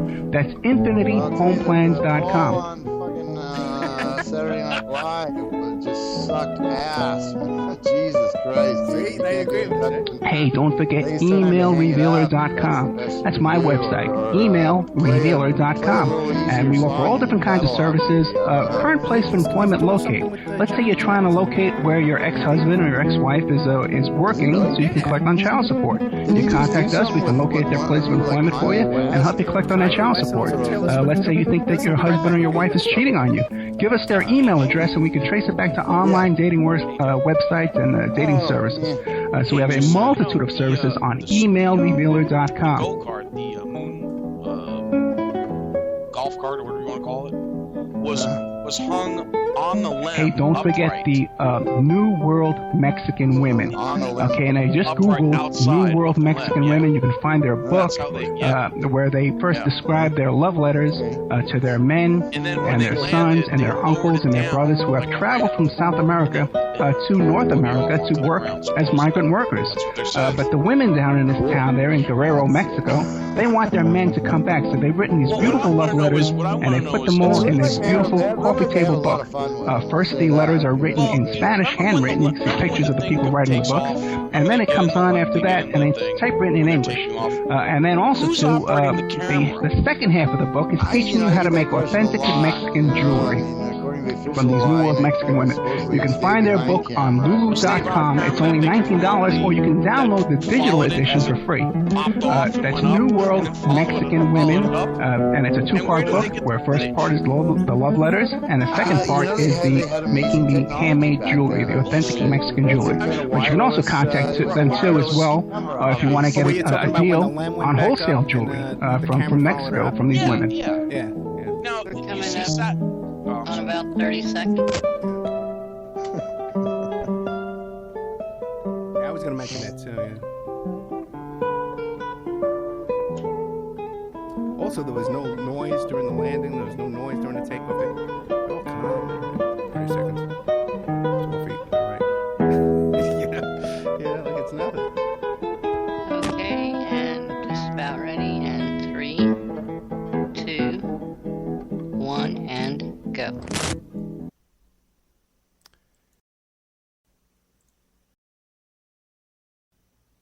Okay, welcome back to the Opperman Report. I am your host, Private Investigator Ed Opperman. Show's brought to you by audible.com. Go to audibletrial.com. Opperman Report, get yourself a free audiobook. Sign up for free, get a free audiobook. Now, we're joined by Mike Gray, who's the host of Parlay, the hit news show. Going to be debuting on Thursday on the 12th on CJ Mars Radio. His first guest is, Mike, I believe it is Sean Dave Martin? Yes. Very sir. good. Okay, see, Mike, I'm on top of you. Mike is also the owner of InfinityHomeplans.com, one of our sponsors. And he's a frequent caller, and we appreciate his calls. And I'm going to start recording our calls off the air, Mike, because I think those are a lot more fun than when we're on the air. Sure. What kind of question you got for Dave McGowan? Oh, hi, Dave. How you doing? I'm hanging in there. Hey, just so you know, the moon rover was hung upright on the LEM, and when they landed, it was on a ramp, and then they lowered the ramp at a 45 and rolled it off. Are you sure, Mike?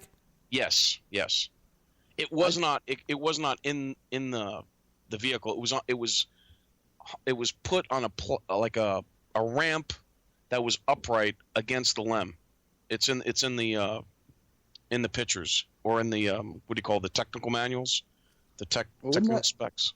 Wouldn't that adversely affect the flight characteristics of the? Hey, absolutely. You would think, you got some. But they had all kinds of stuff hanging off that thing. They had ladders and flags. Right. And what I want to know is when they were going to leave, they had to completely get in their suits and open the door, which would completely decompress the environment, right? And then they would go outside, and then they'd have to get in with their suits, with the moon dust, close the door, and then take time to refill the cabin with air, and then take their suits off. You would think, and to adjust the temperature inside, because right. Depending on whether it was in the shade or in the sun, the temperature is either going to be very, very hot. Well, it was always in the out. sun. It was always in the sun. Right. Yeah. So, okay, so how long does it take when you get into your car, a car in 2015, that has, a much better computer than the computer on the LEM, okay? And you get into your car now on a hot day in Nevada, okay? It's 120 degrees outside. You get in your car. How long does it take that car to cool off? That's what I'm saying. What kind of AC system do they have? They don't go into that. Not even for the suit. And you know that no one company made the suit. Like one company made the glove, another company made the helmet, another company made the boots and the booties. Well, Dave's my age. What kind of AC systems did we have in 1963, 1964, 1965? Not very good ones, I wouldn't think, to cool a capsule that's basically made of aluminum foil, so it doesn't have a huge amount of, insulation value. You wouldn't think sitting there baking in a 2,500 degree or whatever, or what is it? I can't even remember. 250 boiling. There's boiling water around your home. Let's imagine this, okay? Because I lived in the Bronx, and when this thing came down, okay, in 1969. I was living in the Bronx, and the whole house, the whole apartment we lived in, we had one little window AC unit, okay, to cool off one room, okay? Now imagine if there's boiling water all around that room, what it would take to turn on a big giant, you couldn't even lift this thing, but some of these guys got them on their backpacks to cool them off. How is this possible? Well, yeah, in the movie, I'm sorry. No, go ahead. Well, and plus, remember Tom Hanks in the movie Apollo 13 says that the skin of the module is thinner than a Pepsi can.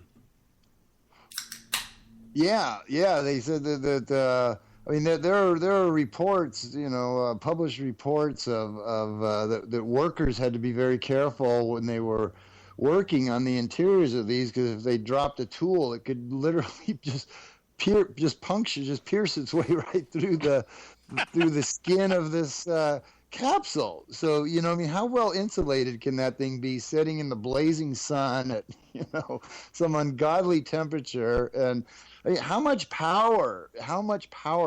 batteries would be required just to keep the AC system running constantly for the entire time that they were there, you know? And recharging their backpacks. It's just ridiculous. Well, have you got... Oh, I'm sorry. No, go ahead. Well, I was gonna. Have you guys ever read Jay Weidner's or Jay Weidner's work on that? On Kubrick faking the moon landing? I think I've read some of it. I haven't, not in depth. I know he's kind of like the go-to guy on that. Yeah, yeah. His theory is that during the making of 2001: A Space Odyssey from 1964 to 1968, while they were that movie took 4 years to make, and while he's saying that while they were making that movie, there's moon shots in that movie and moon scenes in that movie, that while he was making that movie, he was simultaneously in those studios faking all the moon landings, the studio shots for the moon landings. Again, I mean, you know, it all makes sense, the timeline and you know, the technology that he was working with, and you know, various other events in his life and symbolism in the movies and whatnot. You know, it's certainly, whether we can ever say with certainty, you know, is another question entirely. But it certainly seems the pieces seem to fit together pretty well. Yeah. They would need like a real serious film. But then again, if they had this guy with this kind of talent like Kubrick, why these crappy videos and stuff and all the shadows? Like, real serious photographers have examined these shadows and stuff like that. So, you know, and that's a big debate. People say, well, okay, well, you look for, and so then people look on the internet, well, let me look for the shadows and figure it out. But real serious guys have looked at every single photograph, you know, in order, the way these astronauts took the pictures, and have examined the shadows and the lighting, the backlighting. There's one image of an astronaut where the sun is at his back. There's no doubt about that. So his whole front of his face should be black, dark, but it's well lit in the front as well. And these are impossible. Yeah.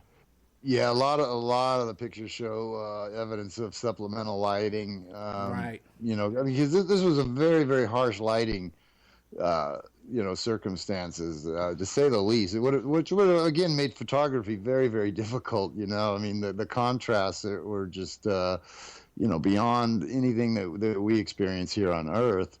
You know, this is a land of extremes. You know, it's either pitch black or blinding light. It's either, you know, boiling hot or freezing cold. You know, so yeah, it's you know, there's just so many questions raised by so many aspects of the whole thing, and you know, it's hopefully more and more people will ultimately wake up to just, you know, how many parts of the story just don't add up at all.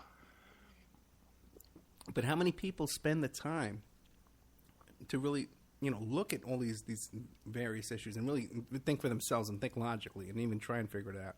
Because, like I said, I remember as a kid, you know, when when the thing was landing in the water, I remember when that thing crash landed in the water, the splash landing, and they were looking for it. You know, I was a kid. I wanted to see them, you know, come out, and, oh, hey, look, let's clap. But it took so long. I went out to play, and I came back in, and they still hadn't found this thing. And I said, how could they not find it? You know, but the ocean's big. So, but, you know, so the moon is big. You know, the space is big. It's just crazy. Yeah.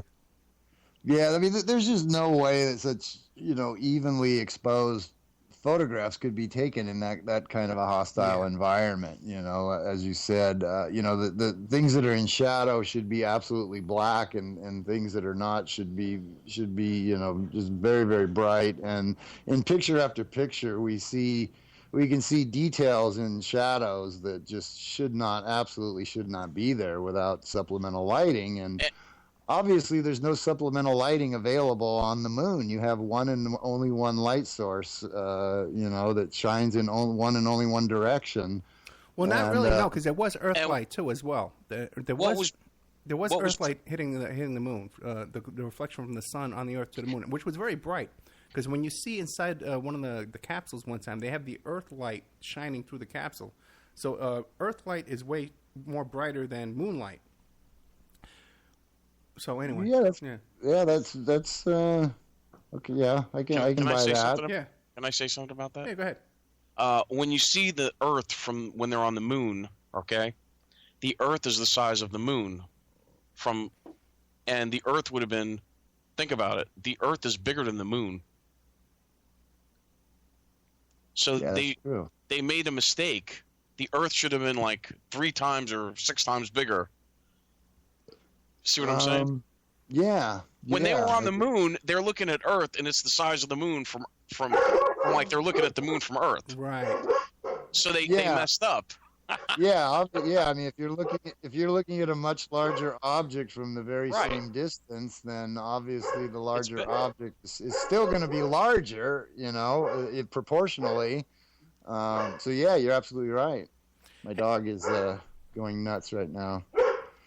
That's okay. The audience is going nuts too. I'm surprised she stayed quiet this long. I guess she didn't want me to get through the whole interview without. And also, there was no the camera they used didn't have any kind of refrigeration or protective cowling or protective temperature to protect it from the 250 degrees. Or the batteries on the rover. Yeah, probably. Yeah. Yeah, you're right, because a battery has to have acid to work, liquid, right? So yeah, in the specs for the rover, they said that the batteries could not operate in those conditions. The batteries in the cameras were off the shelf, D-size batteries that you can buy at the Kmart, But if you were to take film and put it in an oven at 250 degrees, it would bubble up. True. Yeah. Absolutely. Yeah.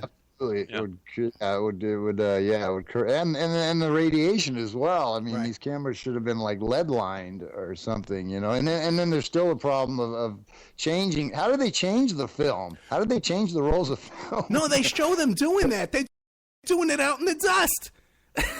Out in the dust with their gloves, with the big gloves, man. No. One of the things I saw today was that the gloves that they had, like gardening gloves on. They didn't have the gloves that they show you. They were using like gardening gloves, because otherwise there's no way with those gloves, because they showed another thing that in zero atmosphere, if you had those gloves, they're all puffed up, and there's no way you could make a fist even in them. Yeah, they have to be integrated into the suit, and the whole suit is pressurized. So I don't even know how you would operate the exposure and aperture and focus controls, let alone how you would change the film. I mean, that's just well. And you know what else is funny? When they did the press conference of the 3 astronauts, they didn't look happy or excited. They were like looking down and dour, And people were asking them, well, what was it like to be on the moon and see the stars? And the one, I can't remember, Neil Armstrong, there was 3. The one guy looks at it and goes, well, I didn't really see any stars. Yeah, I don't really recall, notice. Yeah. I do not recall. I do not notice that. You went all the way to the moon and forgot to look at the stars. Yeah, and there are no stars on the moon. When they took pictures, you don't see a star field at all, no stars. And they go, oh, that's because you need an atmosphere. They'll go, oh, that's because you need an atmosphere to see stars. What? Well, some people claim that it was because they were taking very short exposures, and that the lens aperture or whatever wasn't open long enough to capture the light from the stars. But that's questionable at best, given how bright these stars should have shined. And of course, the prevailing opinion on that is that it would have been absolutely impossible for NASA to have faked the star field. Exactly. Right. They would have been, they would have had to be in perfect compliance in each and every shot, all from different angles. I mean, and it would have just been a technical nightmare trying to accurately represent what the star field would actually look like from all of these different angles, and any astronomer would have immediately been able to pick out any anomalies. So they just figured it was easier to just leave them out, and so you will not find any star fields in any of the pics at all. Because just imagine when you go camping, out in the desert or Mount Charleston, and you look up at the stars, you know, especially if you're from New York. I was a kid from New York. The first time I went to Arizona and I saw the stars, you know, it's mind blowing. Just imagine that from the moon. But they didn't bring a telescope. They didn't bring binoculars, nothing. No, they got the Tang. They're working on the Tang. Yeah. And they took hundreds and hundreds of pictures. So even if we accept NASA's explanation that they weren't taking long enough exposures to capture the star fields, why didn't they even take a single picture specifically of? I mean, it must have been just a dazzling sight. You would think they would have wanted to certainly capture that and specifically expose for the star fields in some of their pictures, right? It would have been overwhelming, to look up and see those clusters of stars. Because when you're out in the desert, man, you see that for the first time. It's not like the sky. You're not gonna turn your camera up there and take some pictures of that. I mean, come on, that's just. There's this. Have you guys seen this thing about? Maybe I shouldn't bring this up. There's a flat Earth theory that the Earth is actually flat. I don't believe that, but they do make a good point. Who's laughing? Is that you, Ed? No, that was a dog laughing, man. That's how bad it is. Go ahead. Well, they do make one good point about the Earth rotates, right, in 24 hours, right? Yeah. You know? How come it's the same time distance from New York to LA, 5 hours, about 4.5, 5 hours, from LA to New York? If the Earth is rotating, right? If you took off from New York to LA, then LA is coming at you, right? Yeah, I know, but it's not. Okay, Mike. Yeah, you're correct. And if you went into lower Earth orbit, that would make a difference. But just plus there's a tailwind too. There's a tailwind and there's a headwind. So. Oh, okay. Yeah, that the Earth's in that altitude wouldn't matter. It's insignificant. So if you went up high enough, if you just launched yourself like straight up, could you just like hover for a certain amount of time and then come down? That's the point. Right? Well, listen. The guy makes the point that remember the guy about a year ago went up 80,000 feet in that weather balloon and jumped down. Okay, it took him about 3.5 hours to go up to 80,000 feet, and he jumped down. Well, in 3.5 hours, he should have landed in the Pacific Ocean, but he landed right where he took off in New Mexico. Oh, really? Yeah, he went straight up. It took 3.5 hours for him to go up, and then he jumps out. It takes some time to free fall down, and he landed right roughly where he took off. Okay, let me tell you something. But you would think that if the Earth is spinning in that 3.5 hours, he should have landed somewhere in the Pacific Ocean. But doesn't the Earth's atmosphere travel with it? How? If the wind blows, I don't know. Every which way. Yeah, Dave, how? You want to know what, man? One time, and this is stuck in my head forever. Okay, I saw John Travolta when he was a kid, and he was talking about how he was taking flying lessons. This is way back. Welcome Back, Kotter, Boy in the Bubble time. Okay, when he was really young. And he was talking about taking flying lessons, and he would love to fly. And he was talking about how we should be able to fly aircraft into lower Earth orbit, and the rotation of the Earth would make us get to the other end of the country, the other end of the world, in a couple hours. We could fly to Australia in a couple hours. I think it was on Johnny Carson. And Johnny Carson said to him, well, John, if you know this, don't these people, they know this? Like, I think he might even have said NASA. He says, don't they know this? And Travolta says, yeah, they should. And I've been looking for that video on YouTube. I could never find it. It was a fascinating explanation of how we should be able to fly into lower Earth orbit, and as the Earth rotates, wind up in Australia like in an hour. Yeah. I hadn't heard that before, but if Vinnie Barbarino said it, then. Well, you know what? The guy has a 747 in his driveway. Yeah, he flies all the time, doesn't he? Yeah. Yeah. Harrison Ford, did you hear that Harrison Ford just crashed his plane yesterday here in on a golf course by Santa Monica or something? And did you notice how they said he was flying solo, Han Solo? And he apparently walked away virtually unharmed, which was pretty amazing. Yeah, he's okay. He's in okay. 70 years old. They said he's been flying for 20 years, so he learned how to fly when he was in the 50s. You know? There's still hope for us, Dave. I guess so, yeah. Well, I just took up guitar 4 months ago. It's my midlife crisis, so, we'll see how that goes. Okay, all right. Well, I can't afford to get a pilot's license. I got to lower my sights a little bit. Yeah. And Ed, the other thing about the astronauts, none of them really parlayed that into. There you go, right. parlay. Okay. Like you never really saw any of them on Johnny Carson or any of the late shows or the talks. The talk show circuits like Mike Douglas or Dick Cavett. Yeah. I was too young to really. There was a lot of talk shows back in those days, though, that I'd forgotten about. Yeah, Mike Douglas. Dinah Shore had a big one during the day. She was kind of the Oprah Winfrey of her time. Yeah, that's what I'm saying. They never really promoted themselves or wrote books. No, they wrote some books. And they all seem to be living very well. Because that guy that goes around interviewing them, he kind of ambushes them, says, "Hey, put your hand on the Bible." That guy, right. Yeah. Wow. Yeah. Yeah, they got punched in the nose, yeah. Oh. Well, he was being a jerk to him. I mean... Well, I'd like to see the unedited versions of those interviews, because if he was being a jerk on the parts that he puts out, I can imagine what caused them to kick him out of their house, But you're right, you would think these guys, these astronauts, did they kind of... This guy just showed up off the street, wants to do an interview with him. They says, yeah, come on in. Well, he ambushes them at resorts where they're one of these talks. guys invited him into his home. The one that they allege works for the CIA, and his son said, "Hey, maybe we should get the CIA to come out here and wax him." Did you guys see that? No, what did he say? Would you say the CIA to what?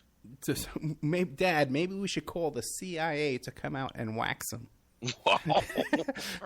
I missed that one. Holy cow. Dave, what do you think? When you see these press conferences, do you think that they were like brainwashed or hypnotized, or you think they're just in on it?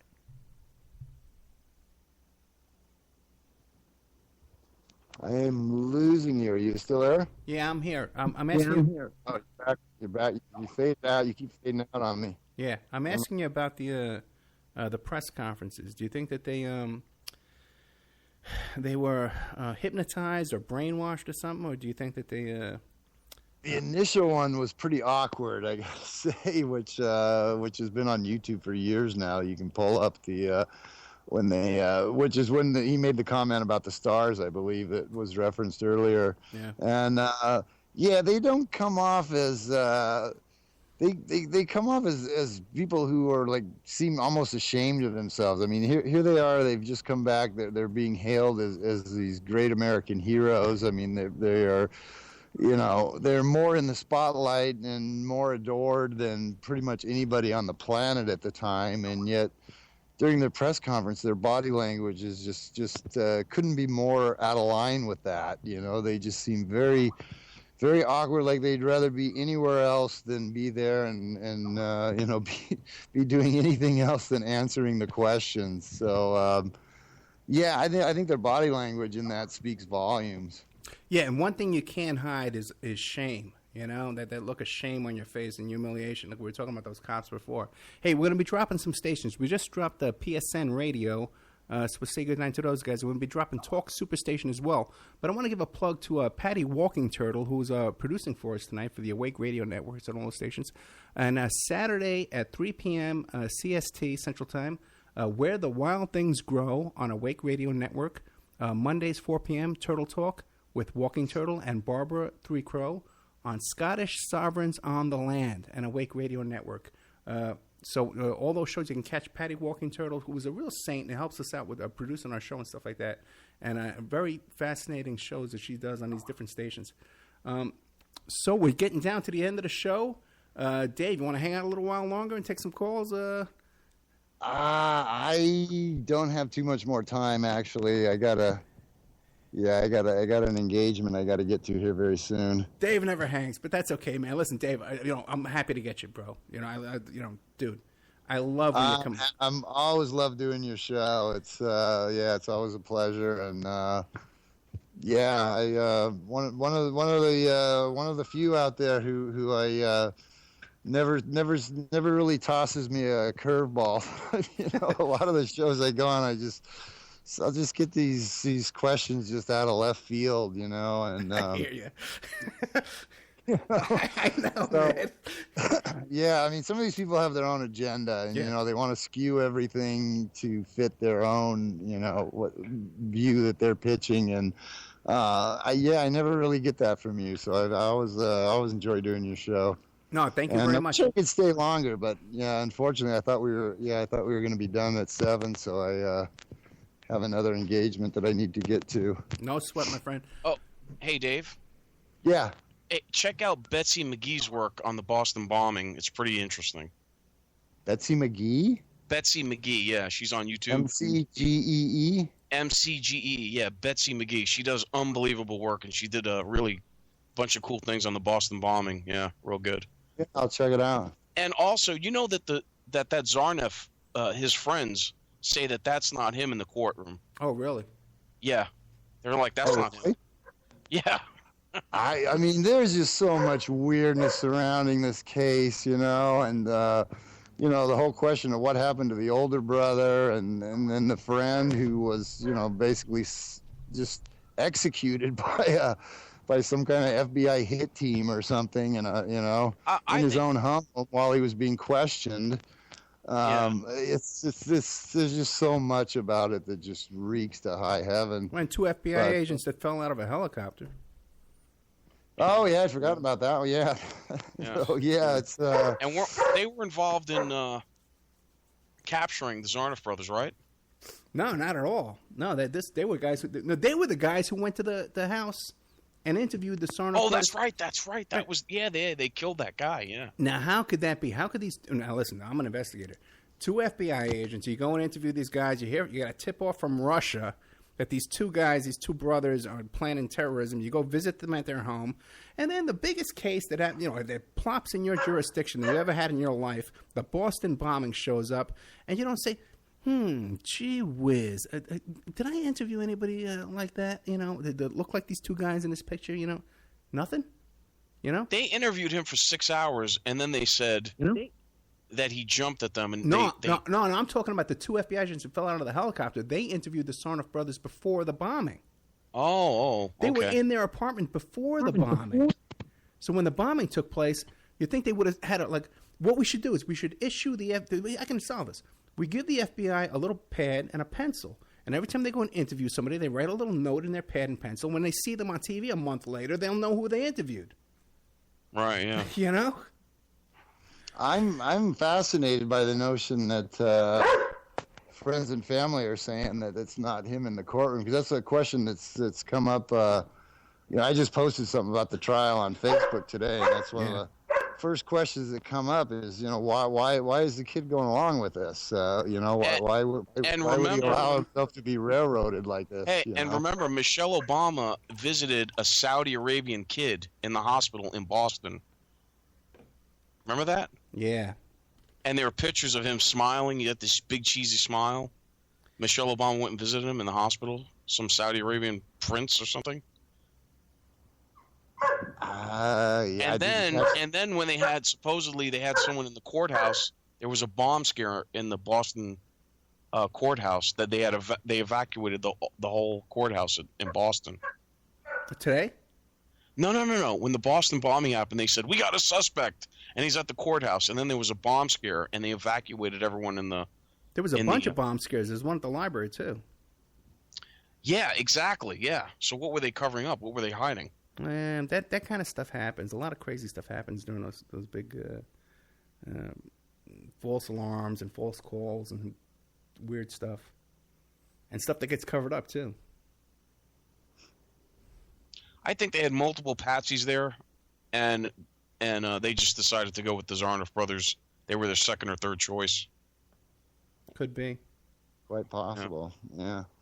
Anyway, unfortunately I got to sign off, guys. But it's been a real pleasure, and good luck with the show and all that. And you got it, Dave. Thank you very much, Dave McGowan, for coming on, man. One of my Dave, favorite come guests. back. We love you, man. Yeah, we really do, man. Yeah. Anytime. I love to do the show. Yeah, it's always a pleasure. So, yeah, I will. We will talk again soon, and you guys have a good weekend. Good night, brother. All right. Bye. Dave McGowan, author of Weird Scenes Inside the Canyon, Program to Kill, and Understanding the F Word, which is Fascism. You got to understand Dave's work on Program to Kill is a fascinating book where he examines all the famous serial killing murders, that went, all the big famous serial killing cases. And he's found a thread through all of them, that he sees that involves, the media, satanic cults, and police involvement, FBI cover-ups, all kinds of stuff. You'll never look at those cases the same way again after reading that book. And there's a YouTube series. If you go on YouTube and just Google Program to Kill, you'll find a series that's based on those books. Dave's not involved in that. But once you watch that, it's almost word for word from the book. There's some stuff added in by the authors of the... it's like 15 hours long.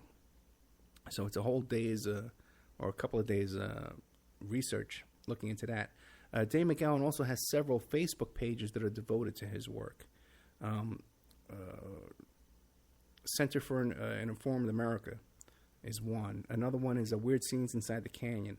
And then there's several that are called Dave McGowan discussion groups that people just discuss his work and stuff like that and all these different opinions.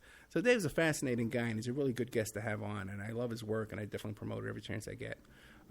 So if you want to call in with some comments and remarks, we'll take your calls at 702-605-4894, or you can Skype in at ed.opperman.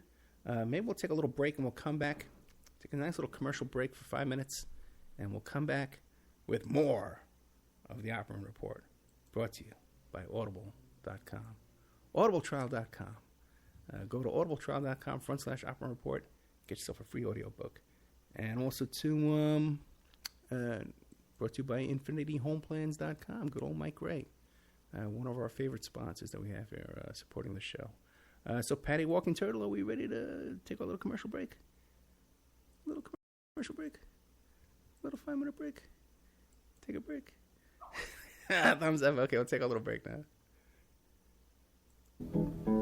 We off? Not really, because Oh. Where's Ann? Ann's around. Oh, hi, Ann. But you know what? They can kind of hear us because we're broadcasting live on Spreaker. Uh-oh. And it's going to go on YouTube. So the way we have it set up is, who's on? That's Ann? Yeah. Okay. Hey, Ann. Hey. Hey. So they might be hearing us on Spreaker right now. I think because one of the guys on Facebook says they could hear us talking. But what the hell? Who cares? Well, you just got a confirmation for Nick Bryant coming on the 20th. Who's Nick Bryant? Franklin Scandal and Washington, D.C. D.C. Madam. Ooh. Good stuff, man. I want to get his rates. Well, it's you know what, you would like his rates there, Mike, because it's a homosexual. Well, it's always good to compare apples and oranges. There you go, Mike. Okay. Because I want to know if I'm getting screwed. Well, you know what I always say, whatever's cheaper. I'm always looking for a bargain. Oh boy. When I used to hang out in Washington Square Park, you know that guy Charlie? Remember Charlie Burnett? He was on Miami Vice, and he was even on what do you call it? He was a comedian, on Saturday Night Live too. They were going to give him a spot on Saturday Night Live. He was a street comedian in Washington Square Park, and he was a funny guy, man. And he used to say, he says, "I'm not gay unless you got $5." Charlie Burnett. He was like a homeless guy. Yeah, he was on Miami Vice. Charlie. Oh, I never watched that show. Oh no, okay. He is.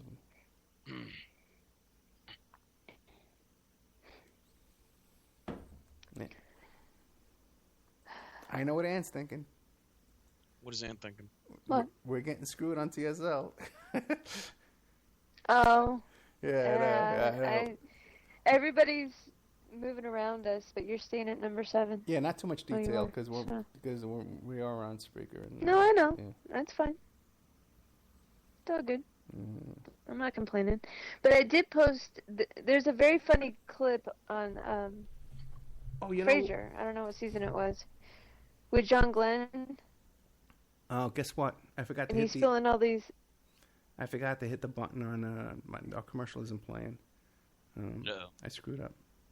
I'll get the hang of it. Yeah. Oh no, we're back. We are back. We are live. We are back live. The 5 minutes went by faster than we thought. So here we are back on the Opperman Report After Show. I am your host, Private Investigator at Opperman. The show is brought to you by Audible.com. Go to audibletrial.com/Opperman Report, and you sign up for free. Get yourself a free audiobook.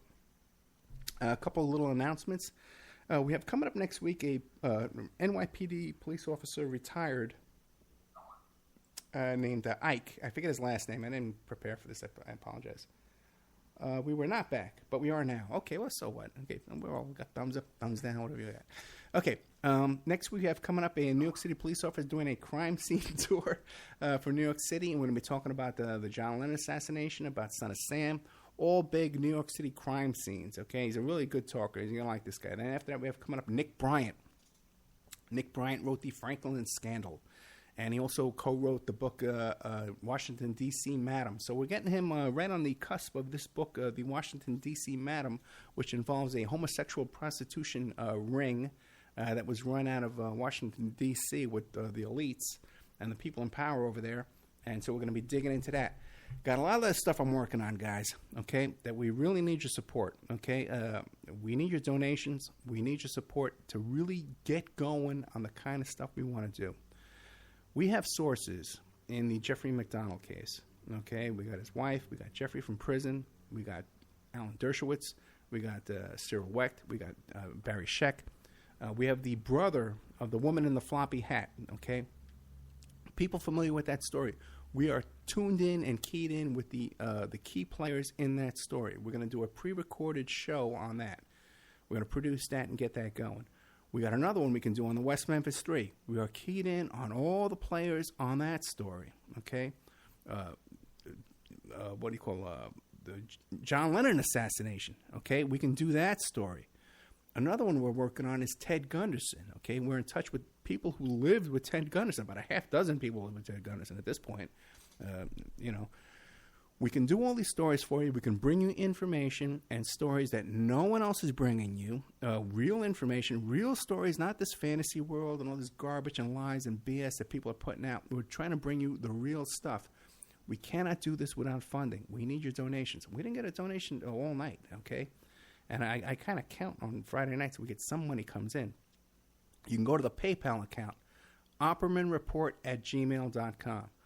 Another thing you can do is if you have a business or a website or an event that you want to sponsor and promote, contact me at oppermanreport@gmail.com, and we can put your ad on here.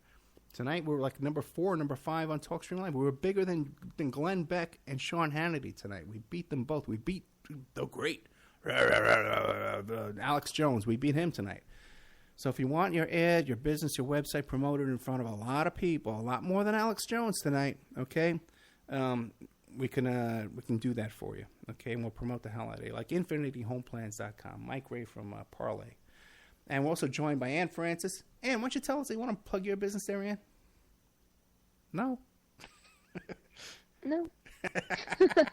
Okay. All right. I'm good. Okay, we're all good. Boy. So, Hey, can I just say something? No, Mike. I'm turning off your mic, Mike. You said enough today. Go ahead, Mike. What do you have to say? Yeah, I just want to tell the audience that back in July, or before July, when I discovered you and started listening to your show, your show really it touched me. You know what I mean? I really thought I was listening to Ed and a lot of the topics he was discussing, and it's like, man, just something in me just said, call this guy, and I looked up Email Revealer, your website, and contacted you, and talked to you, and you were real. You didn't blow me off or anything. You could have blew me off. You didn't know me from Adam. You talked to me like I was a human being, and I just, in talking to you, I wanted to sponsor your show, and Ed needs help. He's going through a lot with with his daughter, and everyone knows the court. He's going through the courts, and he needs help. So imagine if every single person listening to him right now just gave him $1. Who can't give that? $1 just to show your support. Ed's got 4,000 Facebook friends. Imagine if all 4,000 of his friends gave $1. He'd be swimming in it. So there are a lot of people who have been giving, and I think that everyone can at least give $1 to Ed Opperman if you appreciate this man and his work and what he stands for. Yeah, Mike, I appreciate you saying that. I really do, because and even you have no idea. Like with the YouTube channel, we get about 2,000 views a day right now on YouTube. Plus Spreaker. Spreaker just blew up. If you go to the Spreaker channel, the Opera Report Spreaker channel, just blow up. It's blowing up with views. So all these people, and then as soon as they listen to the show, they all contact me, and they put comments on YouTube and stuff like that. I'm going back. I'm listening to everything. If we're getting 30, 40, 50 new subscribers every day on YouTube, and everyone goes back and listens to every old show, these 2,000 people a day watching the YouTube channel, if you could just donate, if you enjoy the show, if you enjoy what we're doing, if you appreciate the information we're putting out, because we're not putting out BS, we're putting out real stuff here, man. If you appreciate and you want more good information like this, we need funds to do it, okay? And you can come in too. You can invest. We'll take investors. We'll split the profits with you. We can sell these videos and stuff, these documentaries, on Amazon and make money. You could become involved in international investigations. The work I did, I'm not going to pat myself on the back, but the work I did on the Jeffrey Epstein case, I know that's good work. And I know the kind of work, the research I did on that and the way I presented it. I know it's like a real job that I would have done in real life, okay, in my work. And so I know what it's worth, and I did this work for you guys, and I put that investigation for you. I put it out. You can look it up on YouTube. You can look it up on Spreaker and get it for free. I'm doing this for free. You guys are listening to it for free. And what I'm asking you is that we all partner in together on this, and let's really build something together, okay? And it's not just me, And by the way, too, I got to thank Ann publicly, because Ann pulled out money out of her own pocket to get this mic going, to get Spreaker going. And all we're doing this week, she pulled out money out of her own pocket. She's not getting paid to do this. This woman puts in 30, 40, 50 hours a week, work, Mike Gray, he's not getting paid for this. He gets a plug, he gets an ad, but he's donating his time and his money and his efforts, and he helps produce the show and stuff like that. Keith Davis, my producer, who helps us book these guests and stuff like that. And I would say about a good 50, 60% of all the guests we've had on this show, we've gotten through Keith Davis. Some big shot producer out there should hire this guy because he's a gold mine.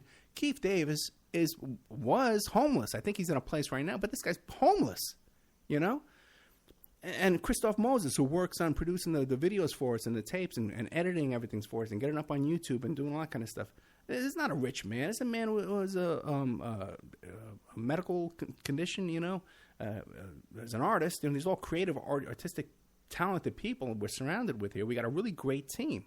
What we need is, and there's got to be somebody out there right now with $1 million that can say, boy, I want to be involved in investigating Ted Gunderson and come out with the real story and finding out what's behind Ted Gunderson.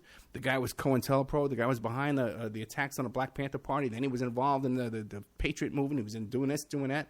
Don't you want to know what really went on with this guy? We can talk to the people that know him, the people that lived with him. We can find out. We have these contacts. Plus, you got a professional here. I hate to pat myself on the back, but I am a professional. I'm a professional investigator. I'm not some quack who gets on the radio and starts yammering. Of course, we have fun here and we joke around. But I have the experience to do these kind of investigations and put these stories out here and document them for you, and then we get them historically on the record.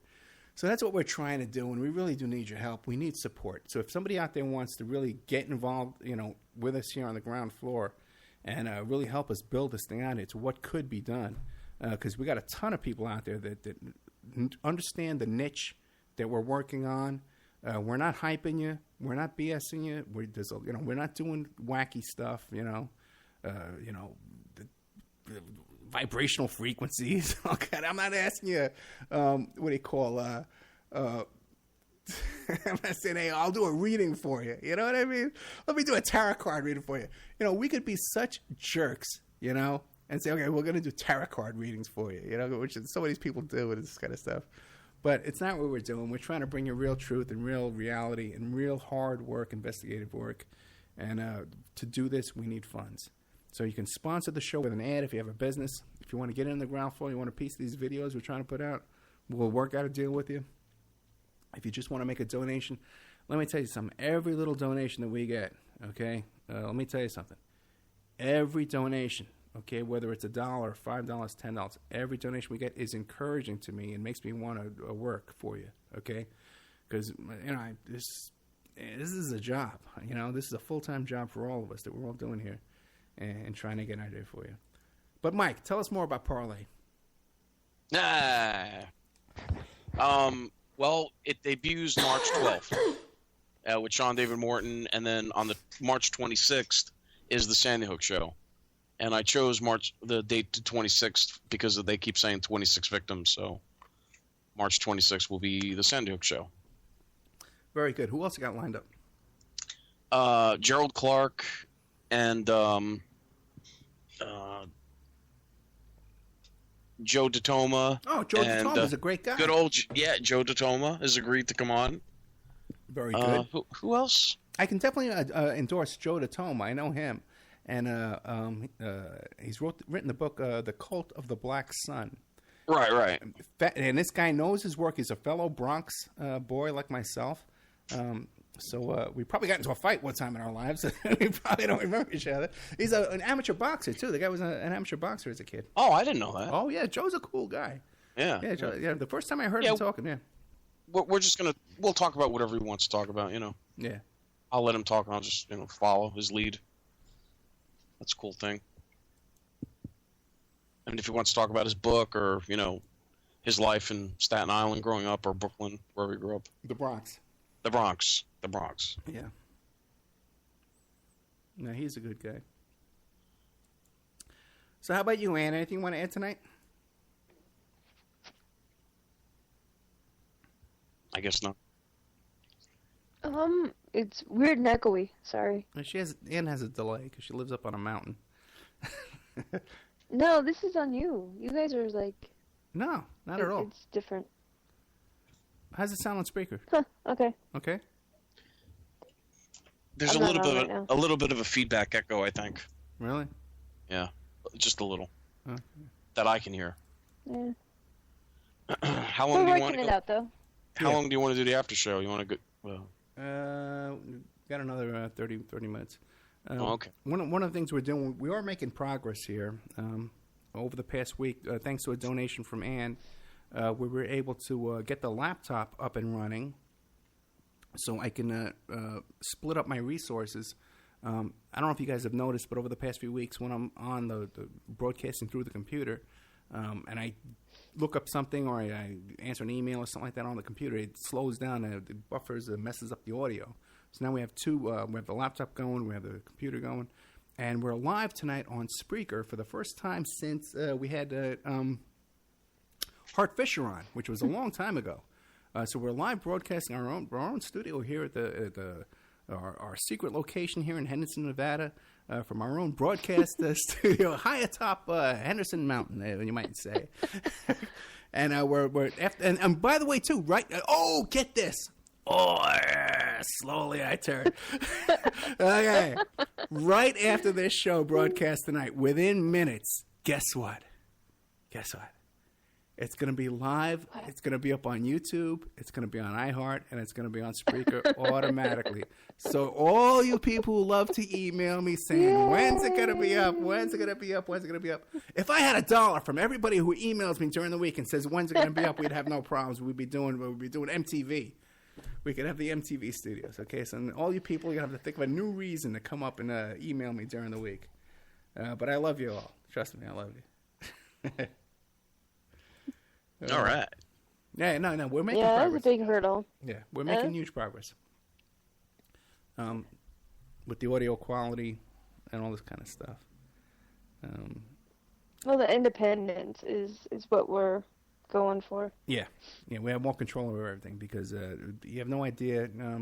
A lot of people come on the air and they talk about, the NSA is interfering with our Skype, and the NSA is doing this, and they're doing, but we're being attacked here, guys. Okay, this show is under attack.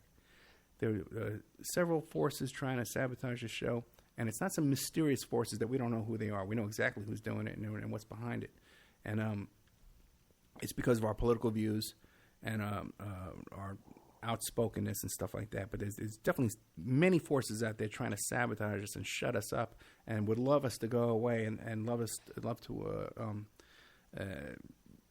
minimize what we're trying to get across. We're reaching a lot of people who understand what we're trying to do, and that's great, And like I said, I think the thing we're doing here that we got going on for us here is the honesty, and we're really trying to put out real information.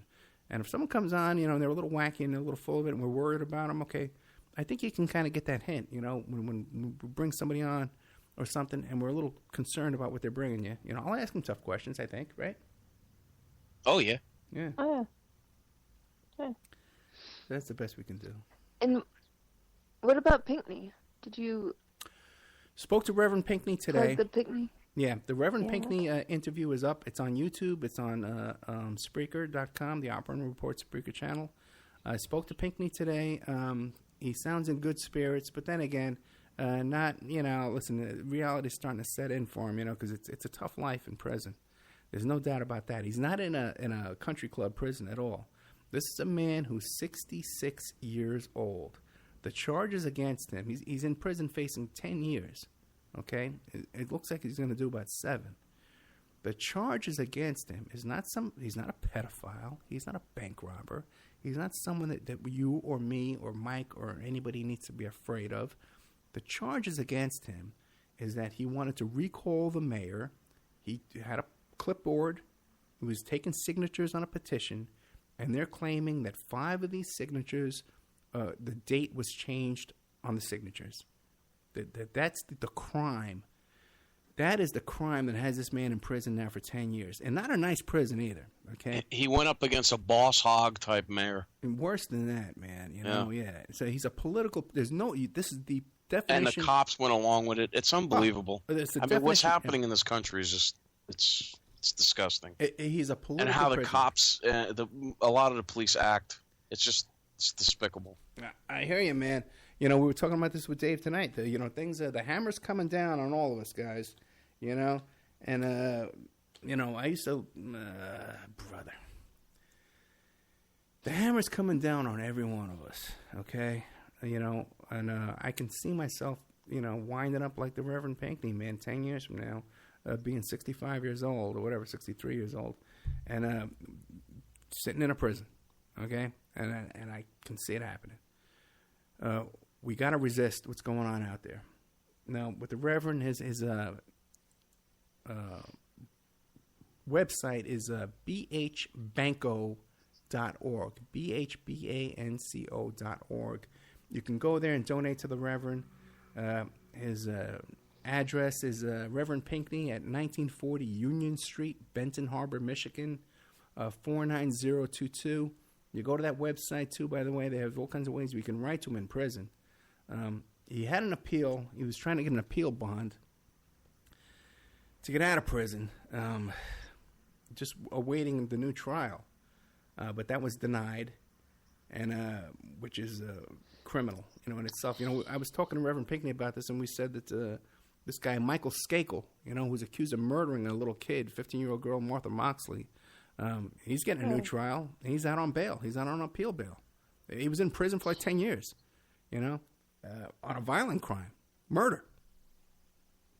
But Reverend Pinckney can't get out on an appeal bond because there's 4 dates that are wrong on a piece of paper.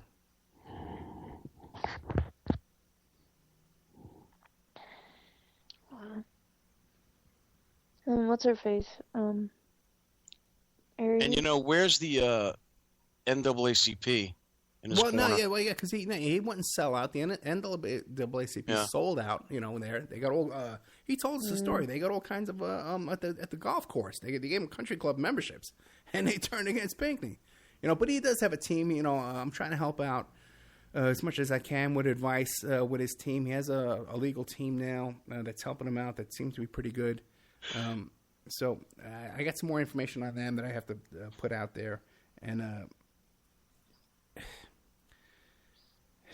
we need to make a lot of noise. But like Ann was just saying a second ago, Jodi Arias. Here's a woman, there's nothing so discouraging. You see these people thirsting for her blood, like, oh, we didn't get justice because she wasn't given the death penalty. What have we become in this country? That people wake up in the morning and they want to turn on the TV set and I can't wait to see if Jodi Arias is going to get put to death. Is that how you want to live your life? Looking for someone else's misery and someone else's pain and someone else's death? That's what you want?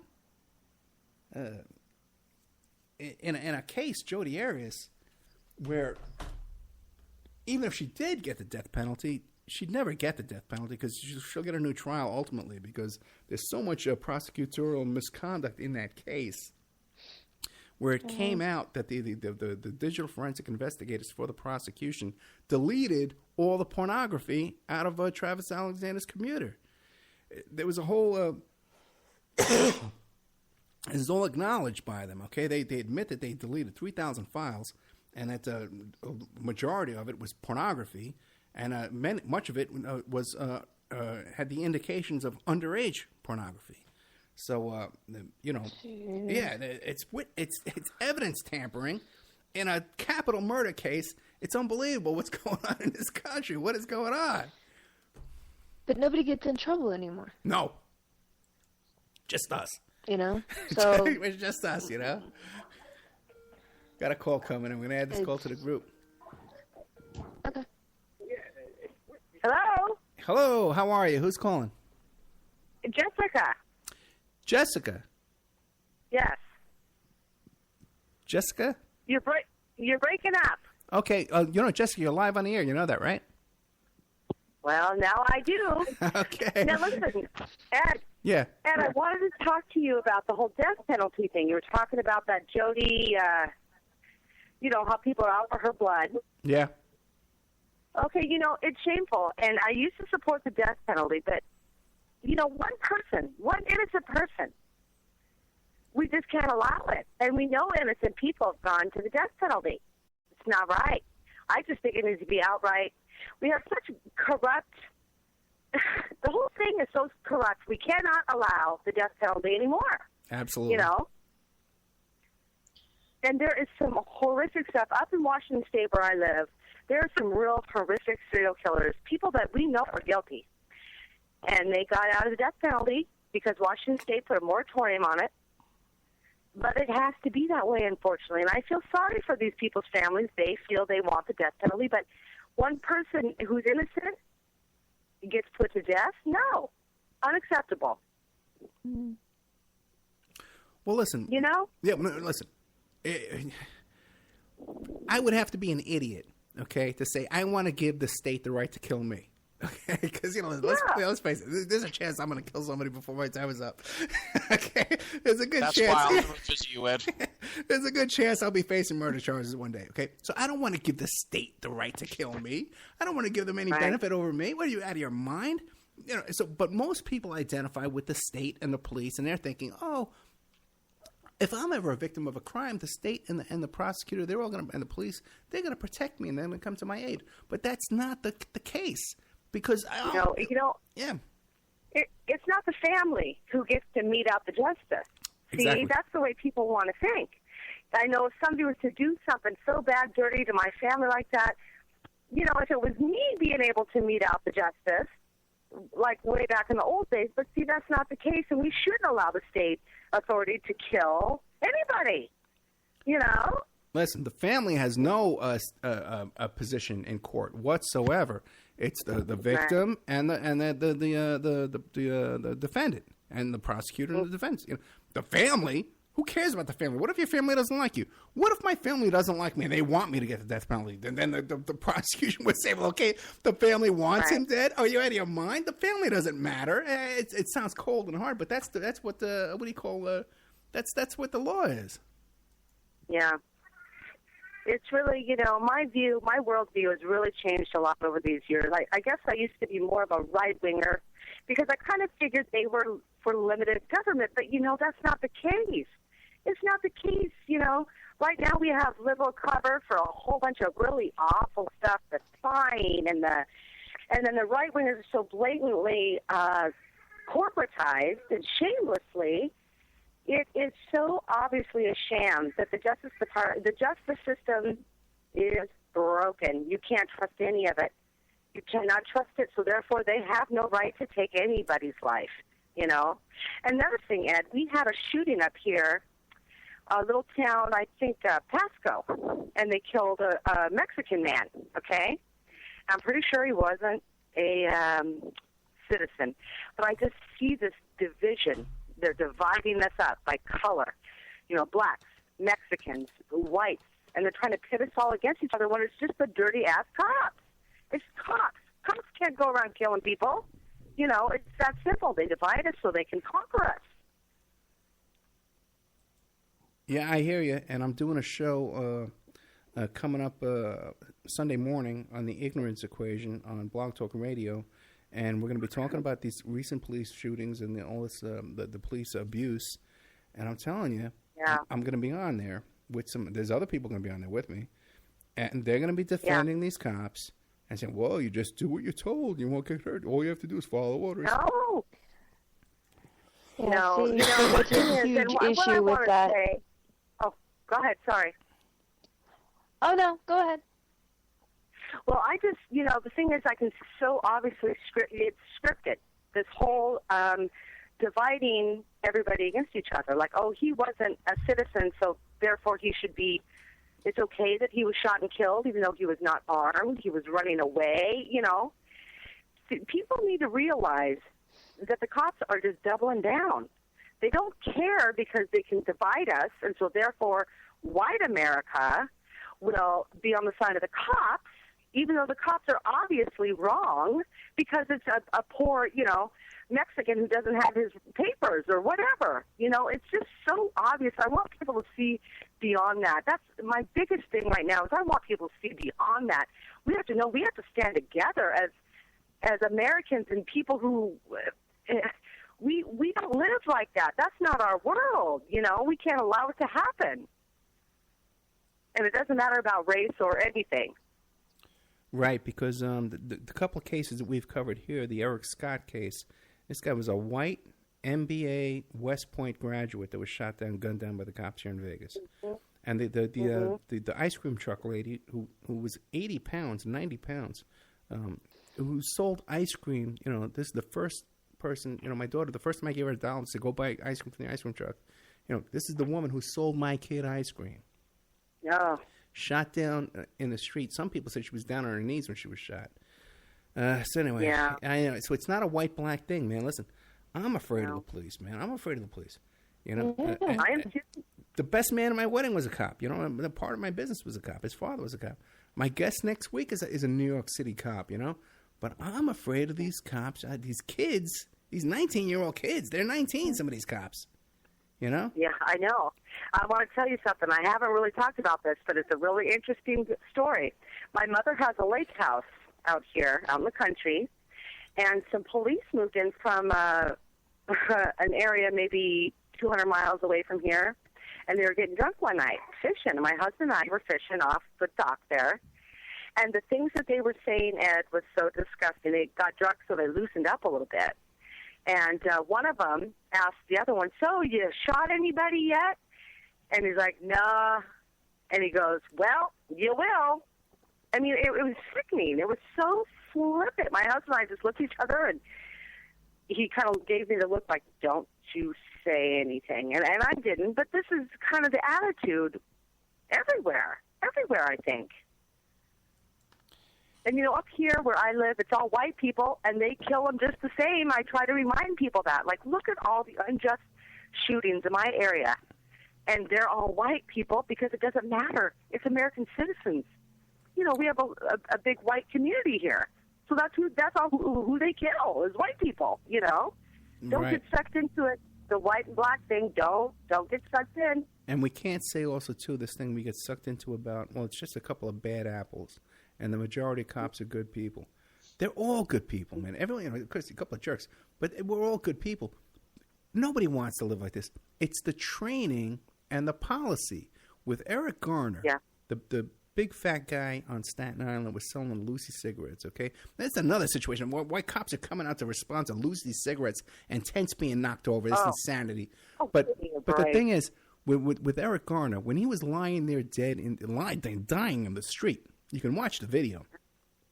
Yeah, I've seen it. The supervisor, the sergeant that showed up, was a black female sergeant supervisor. And their training says you can't unhandcuff the guy because you can somehow leap to his feet and kill us all. Some insanity. Yeah. And so they're breaking policy by being humane and being considerate and actually trying to help their fellow man. They're violating policy and procedure and training. Right. So it's from the top, guys. It's not good cops, bad cops. The system stinks. You can tell that their training is obviously different because I remember not too long ago running away from a police. He grabbed me from the back. This is when I was a teenager at a kegger party. Right. I turned around, kicked him in the shin, ran off. He called me a little effing brat. Didn't even say the B word. I mean, I didn't hit the ground with my teeth knocked out. Nothing. It was a different situation. Nowadays, who knows what happened to a young woman who turns around and kicks a cop in the shin when he tries to, apprehend her. That's just the difference, and it hasn't been that long. I was talking about exactly what you're saying right now. I was talking to Bob Levy from the Howard Stern show. He had me on his show about a couple of months back. He was from Staten Island, from the same neighborhood I was in. And me and him were talking off the air. And we both said, we would have these keg parties in the woods, and the cops would show up. And sometimes if there was more of us than them, we would fight with them. We would fight with the cops over, getting kicked out of the wood. You'd have a fight. Okay, fine. You get into a fight. But, I was 15 years old. It's like 35, 40 years ago. A whole different situation now. Now they shoot unarmed kids, Yeah. So it's a whole nother world, guys. It's just unbelievable. Like, what is going on? And it's obviously the training. Like you said, Ed, this is all training, and this is a new thing. They're trying to get the population used to a higher level of force. It's become so mainstream. It's almost like they double down, Once there's a shooting, then there'll be another shooting right away. And, of course, both of them will be totally justified, and it'll divide our nation more and more. It's a doubling down of force. It's a doubling down of programming. It's a doubling down of psychological operation, really. This is the norm, and you're going to choke on it for all they care, I think. I really think that's what it is. Mike, what do you think? I think she's right. I mean, you even look at the way the police stations are designed now. They're designed like redoubts with moats around them. Mm-hmm. Yeah. But on the other hand, when people we know are the victims of crime, and you try and make a police report and try and get some help from the police, it's not there. They're not there to help us with our problems whatsoever. No. Most people, the big joke around here is don't call the cops. You're going to get it. Don't you call the cops. And see, luckily, my husband and I, we moved out in the country. We got our kids, our whole family away from the city. We had crime issues, but even the police, we were getting broken into regularly. They wouldn't show up. There was anything could be done. And I have never, ever even had a speeding ticket, okay? And one of the final straws was when I couldn't even barely drive down the road because there were so many police watching me for speeding. Just speeding, but all this crime's going everywhere. I'm like, you know what? I'm out of here. There's nothing good here. Well, out to the country we go, and that's what we did, you know? Haven't called the cops since. Yeah, I'm going to get my hands, but I'm going to do the show Sunday morning on the ignorance equation, but I'm going to get my hands on this Ferguson report that came out from the Eric Holder's office. Because, you know, in Ferguson, 25% of the population in that city had arrest warrants for them because it was a revenue generating system for the cops to pull people over. And they had so many little cities and jurisdictions within, you know, so when you drove just a couple of miles to go to work, you passed through like 3 different jurisdictions. So 3 different cops were pulling you over from different towns, you know? Yeah, and then they intentionally put like speed traps, like they'll where they shift the speeding limit on purpose. Like it'll go from like, you know, 55 to 45 to 35 downhill. Yeah. So your car's rolling down. Yeah, so you're going faster. You don't have your foot on the gas at all. We have that over here in Seven Hills, where my old house used to be. There's a where it goes from 20 down, you know, 35 down to 20, and it's downhill. If you drive through with your foot off the brake, off the gas, and you get a ticket. And they're right there waiting. Yeah. You know, here in the area I lived, Ed, not too long ago, several years ago, the cops killed a retarded man. You may have heard of it because the cop who lied and did most of the beating of him is in federal prison right now because he lied. He lied to the feds. But one thing that made me so sick, and you're going to find this interesting, is that at this particular officer's sentencing, in front of the poor retarded man's family, all of his comrades, the police officers who are serving now, stood up and saluted him as he was taken into custody after his sentencing. They all stood up and saluted him, even after he'd been found guilty of lying. You know, it's behavior like that. Like, you know, how dare you? This poor retarded man's family is sitting right here. And they all stood up and saluted him, Ed. And that's the police department here in the city, next to the city I live.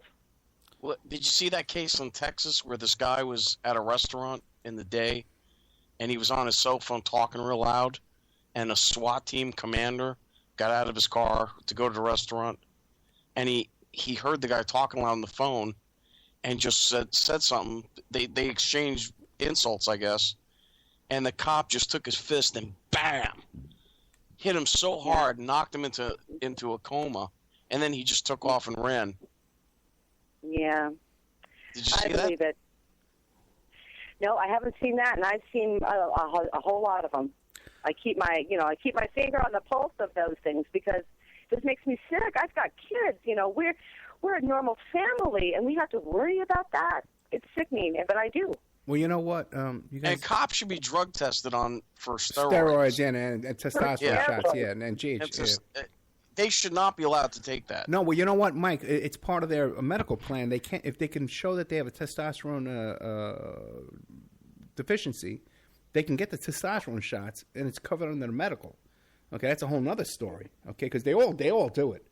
But let me tell you something. They say that causes cancer, right? Well, that's something new. I kind of like it myself. But the thing is this. Oh, really? Oh, that's good stuff, man. But the thing is, I can't afford it now, but it's really, you love it. Well, what does it cost? It's like $200 a month. Oh. But I met a guy, though, once at the gym. He told me, he goes, nah. I got a guy here. I meet him in the bathroom, and he meets me in the handicap stall, and he shoots me in the butt. And he gets so cheap, you know. But there's a lot of, you have to get your levels checked and stuff like that. But anyway, what I was going to say is, you're talking about how this police abuse. In my case, when we did the congressional investigation into Secret Service misbehavior, there was an incident where a Secret Service agent had a dispute with his wife over their kid, and he went to the daycare center in complete SWAT outfit with a machine gun to pick up his kid. No arrest, no charges, no nothing. Yeah. And it wouldn't have come. Imagine? Yes, and it wouldn't have come out, and we wouldn't know about this because there was no report made on this. We wouldn't even know. I couldn't even talk about this now today, except that it was reported, I guess, by his ex-wife in the congressional hearing. Yeah. You know what's funny is when you go to Canada, the Canadians have to have their gun in like a compartment with a flap, right? It used to be that way. I don't know if it's like that, you know, but you wouldn't even see a gun in Canada. And here they have like, I went into a deli one time. And open carry. Yeah, there was a cop with like, she had 2 guns on her side.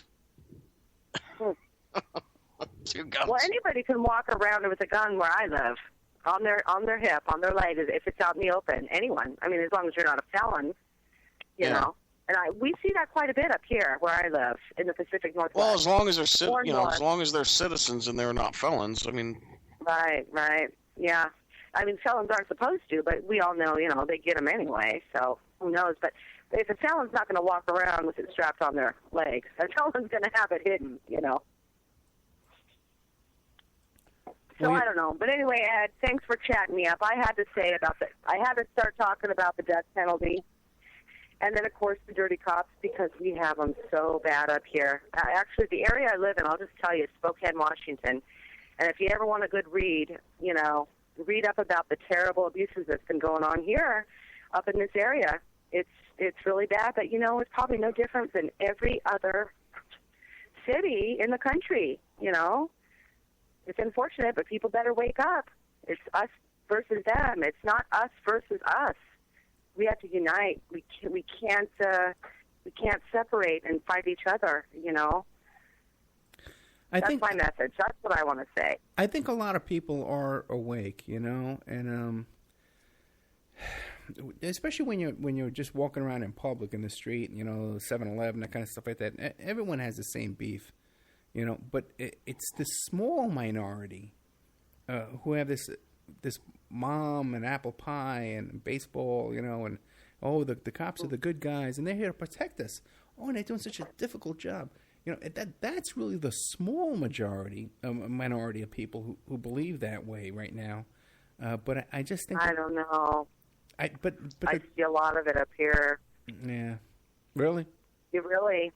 It's, you know, it's just kind of a conservative area, and if you're against the cops, it's anathema, or you know, it's like being against the troops, or it's so programmed, you know. Yeah. And they do it. It's divide and conquer. They do it by race. You name it, you know, Ed. Every way to divide us, they do it, and a lot of people up here fall for it, unfortunately. Well, when you look, you know, the topic of the show tonight was this moon hoax, you know. So the propaganda machine that they have to be working against this, man, you know. Yeah, but it's breaking down. You know what, Mike? I don't think so, man. You know. I think it is.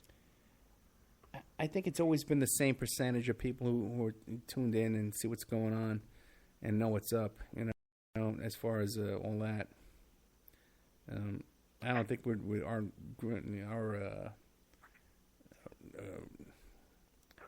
our ranks are increasing at all, and a lot of people. You know, we had on Chris Milligan, you know, and he was saying, "Oh yeah, you know, now with the internet, you know, we're all going to get away. We're going to vote out the rascals." You know, I don't know, man. You know, I know. You know what? Well, they're talking about nationalizing the Fed. I mean, give me a break. They're talking about auditing and nationalizing the Fed. That's a big deal. Okay, good luck with that. All right. Okay, you know, Dave McGowan, our guest tonight, okay, the author of Weird Scenes Inside the Canyon and Understanding the F Word and Program to Kill. This guy's tuned in, okay, and I can understand. I see where he's coming from. A lot of people understand this guy's research and where he's come from. And if you notice tonight when he called in, you know, he was kind of really feeling the same way I'm feeling right now. Very discouraged, you know, at these police shootings. The Boston bombing thing is, this whole criminal trial is just such a hoax and a whitewash. I'm not even following it. I didn't even know it was on, to tell you the truth, man. I just saw his post about it. And it's all made up. Yeah. And it is. Oh wait, now are you willing to acknowledge that the Boston bombing was completely fake and all? Nobody died, nobody got hurt. Well, I don't know, man. I know that the two cops getting thrown out of a helicopter. That's they really died, probably. Yeah. The guy who got shot, the uncle who has, it's, by the way, I just want to point out, it's a crime to out someone who's a CIA agent. So that, when I'm watching this thing on TV and I watch this uncle and I look up his background, it makes me wonder about things. So, when you got that, there's just so much crap in that story. But then again, there's a lot of BS stuff with the craft guys, walking around. I think that was pretty innocuous. And keep in mind, too, there's a Chris Kyle link, because Chris Kyle was a founding member of Kraft.